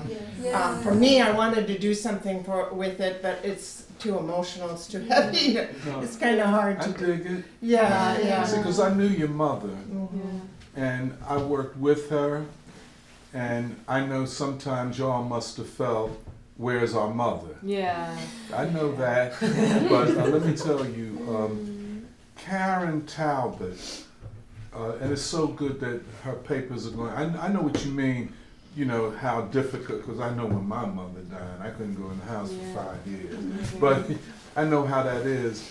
But, you know, I just hope you all meet people who can tell you more about your mother than you all even know, the type of person she was. I saw the way she worked with Romesh Chandra, and just, she was on fire, total dedication, and I feel that part of the reason I'm like I am is because of your mother and the experience I had with her, and just, she was really, I mean, just a decent person, you know, not hard to get along with. I mean, I don't think you guys could even imagine how she was, and because she was dealing with everything from the anti-apartheid movement to nuclear disarmament in Europe, and then with the collapse of the Soviet Union, everybody gets pulled. The rug is pulled out, where where you're assuming something, and then it's not there anymore. So. Well, yeah, it really hit home to me when you were talking about how big it is to try to organize a party, and how, and then in connection with that, how vicious the opposition is. That's right. And they knew who your mother was because she's on that global scale, and you know the CIA. And she spoke as a woman that was from the United States. Absolutely. Which was a big deal, you know, because of our history and our role in the world. So I just wanted something done with her papers. Not so much, well, I love her, I loved her, you know, she's my mother, but it's bigger than that because of what she stood for, because of what the World Peace Council stood for. It's something that we need again, you know, desperately, and so we need, by remembering these things, I think it helps future generations, you know, so. And thank you for inviting us. I found you guys because I was doing a little research. Well, I met Romesh. We all met Romesh. Yeah, I lived in Helsinki, and she did too for a while. Really? Oh, yeah, well, okay. Yeah, and I then went to Moscow. Went to school there. So, so you know, when I was doing some research a little bit with my mother's papers, I Googled and I found Raju, you know, the article about Romesh. It was just, it hit my heart, you know. It was wonderful to read that interpretation of Romesh and his importance, and it just reminded me of the importance of the World Peace Council and what my mother did and others in the Peace Council. Can I ask you, because I tried to tell them about Romesh and the kind of guy he was, you know. He was just always moving and always. He was, but he was also very kind of, you know, humble. He had humility with him, within himself, and a single purposeness of fighting for our, you know, against imperialism and for internationalism, and you know, he's a wonderful man. Yeah. Just a wonderful. I don't know. you could tell when you're by him that he was a leader, a real leader, you Yeah. know, wasn't someone that would brag or, you know, just, he was a wonderful man. Yeah, yeah. I mean, I heard that when he was in jail, I think he was in jail in India because he was fighting, I guess, for the Indian, Oh, I didn't Indian know freedom about that. movement. He was jailed, and he actually organized the guards and radicalized them. And like that's the kind of guy he was. So I thought it was pretty cool. That's the one thing I remember about Uncle. We always called him Uncle Romish. No, you Yeah. I didn't expect No, that. I mean, you know, it's hard to speak because there's so much, you know, inside. There's so much you want to say. So I don't know. I have nothing more, I guess, to say at this point. But Well, maybe if you all could come back when we celebrate the 10th anniversary of the that would be lovely. Yes. because it would be good, because peace is such a central part of our thinking and what we do. Yeah. If you all could come and talk about Romesh and Karen and the World Peace Council, would be Yeah, very maybe- useful. Where do yeah. y'all live, by the way? Well, I'm in the West Coast, but I could do like a, you know, you're on the internet. Oh, Zoom, yeah, Zoom or yeah. something, you know. I'm in Detroit. Well, It's Ann Arbor, but I Arbor. feel like Detroit's my home. I was born in Detroit. Right on. We used to have hoot nannies in our house, and have all these people come But to you our gotta house tell, and you go gotta tell them what a jamming and all hootenanny kinds is. of They don't stuff. know what a hootenanny is. Tell them what a hootenanny is. Hoot nanny is when you invite a lot of people over and you play music, basically. Folk music, yeah. I never thought that was an actual thing. It's a I've thing. heard of it, but I never thought it was an actual thing that happened. yeah. Huh, that's cool. Bring it But back. Bring back we the menu. I think we've all three of us feel, even though, you know, where was our mother half the time, and she didn't make the cookies and, you know, that. Although she did, that she was the president of the PTA when we were kids. and a bluebird troop, and but that, you know, that wasn't when we were little, and then, you know.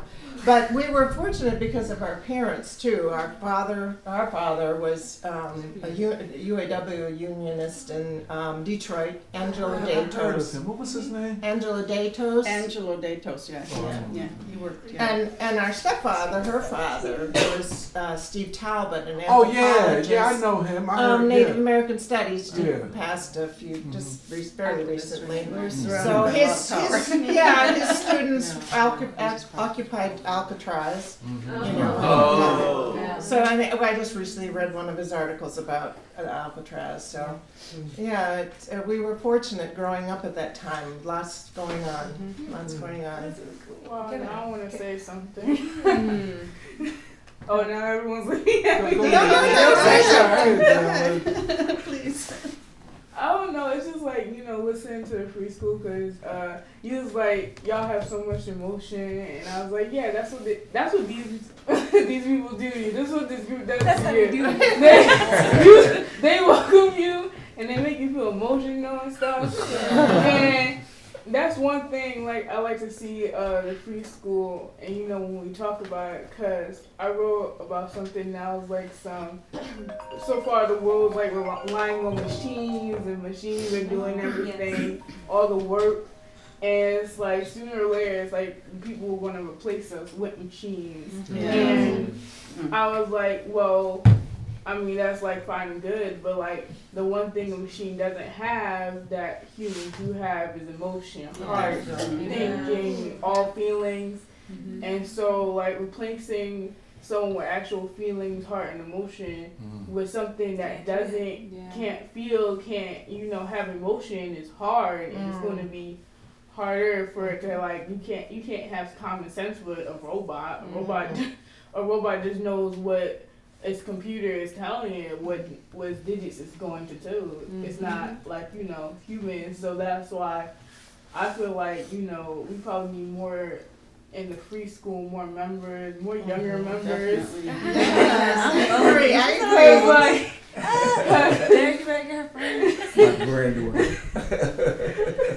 And it's like, cause like people don't understand, like there's certain things that are precious and it takes time, and like you're learning something new that you don't even really know about.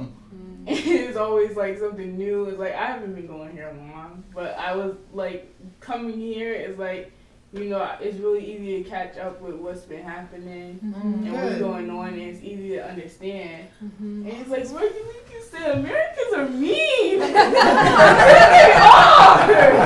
are. Like children my age, like kids my age, kids my age, they were like all I hear, like before I left school, like all I heard was like, yo, y'all can hang out at the crib or something. What y'all gonna do? I'm like, I'm about to go to my Saturday class.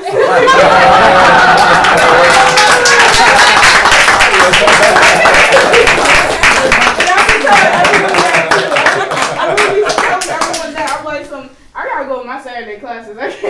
I cannot talk to y'all right now. I'm in class. But like, you get to meet new people, and it's always someone new. It's always someone new here, and like it's good to like get different opinions, different emotions, and like that's like, and the free school memories like here, like they can last for like a lifetime. Right. So like that's just true. No, you say hello. I know. That's an expression. I was like, yes. I know. I was like, yes. Okay, bye. Bye.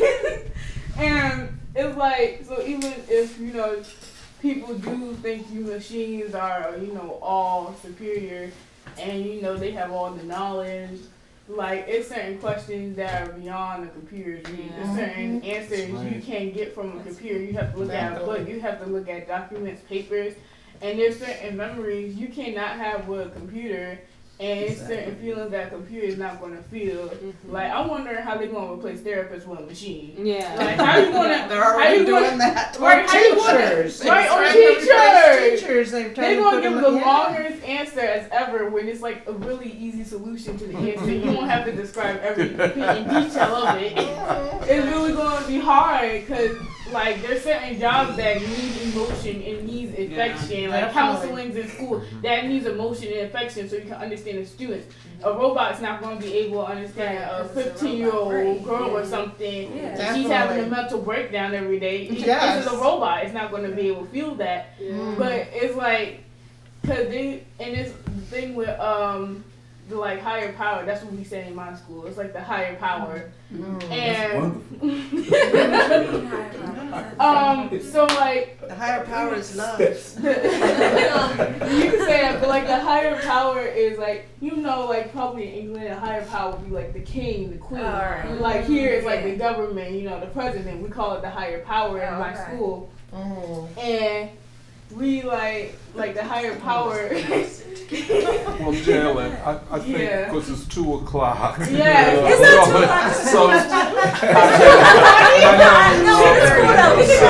o'clock. Serafina has to go to work, and we have to leave. But everybody, I mean, this has been wonderful.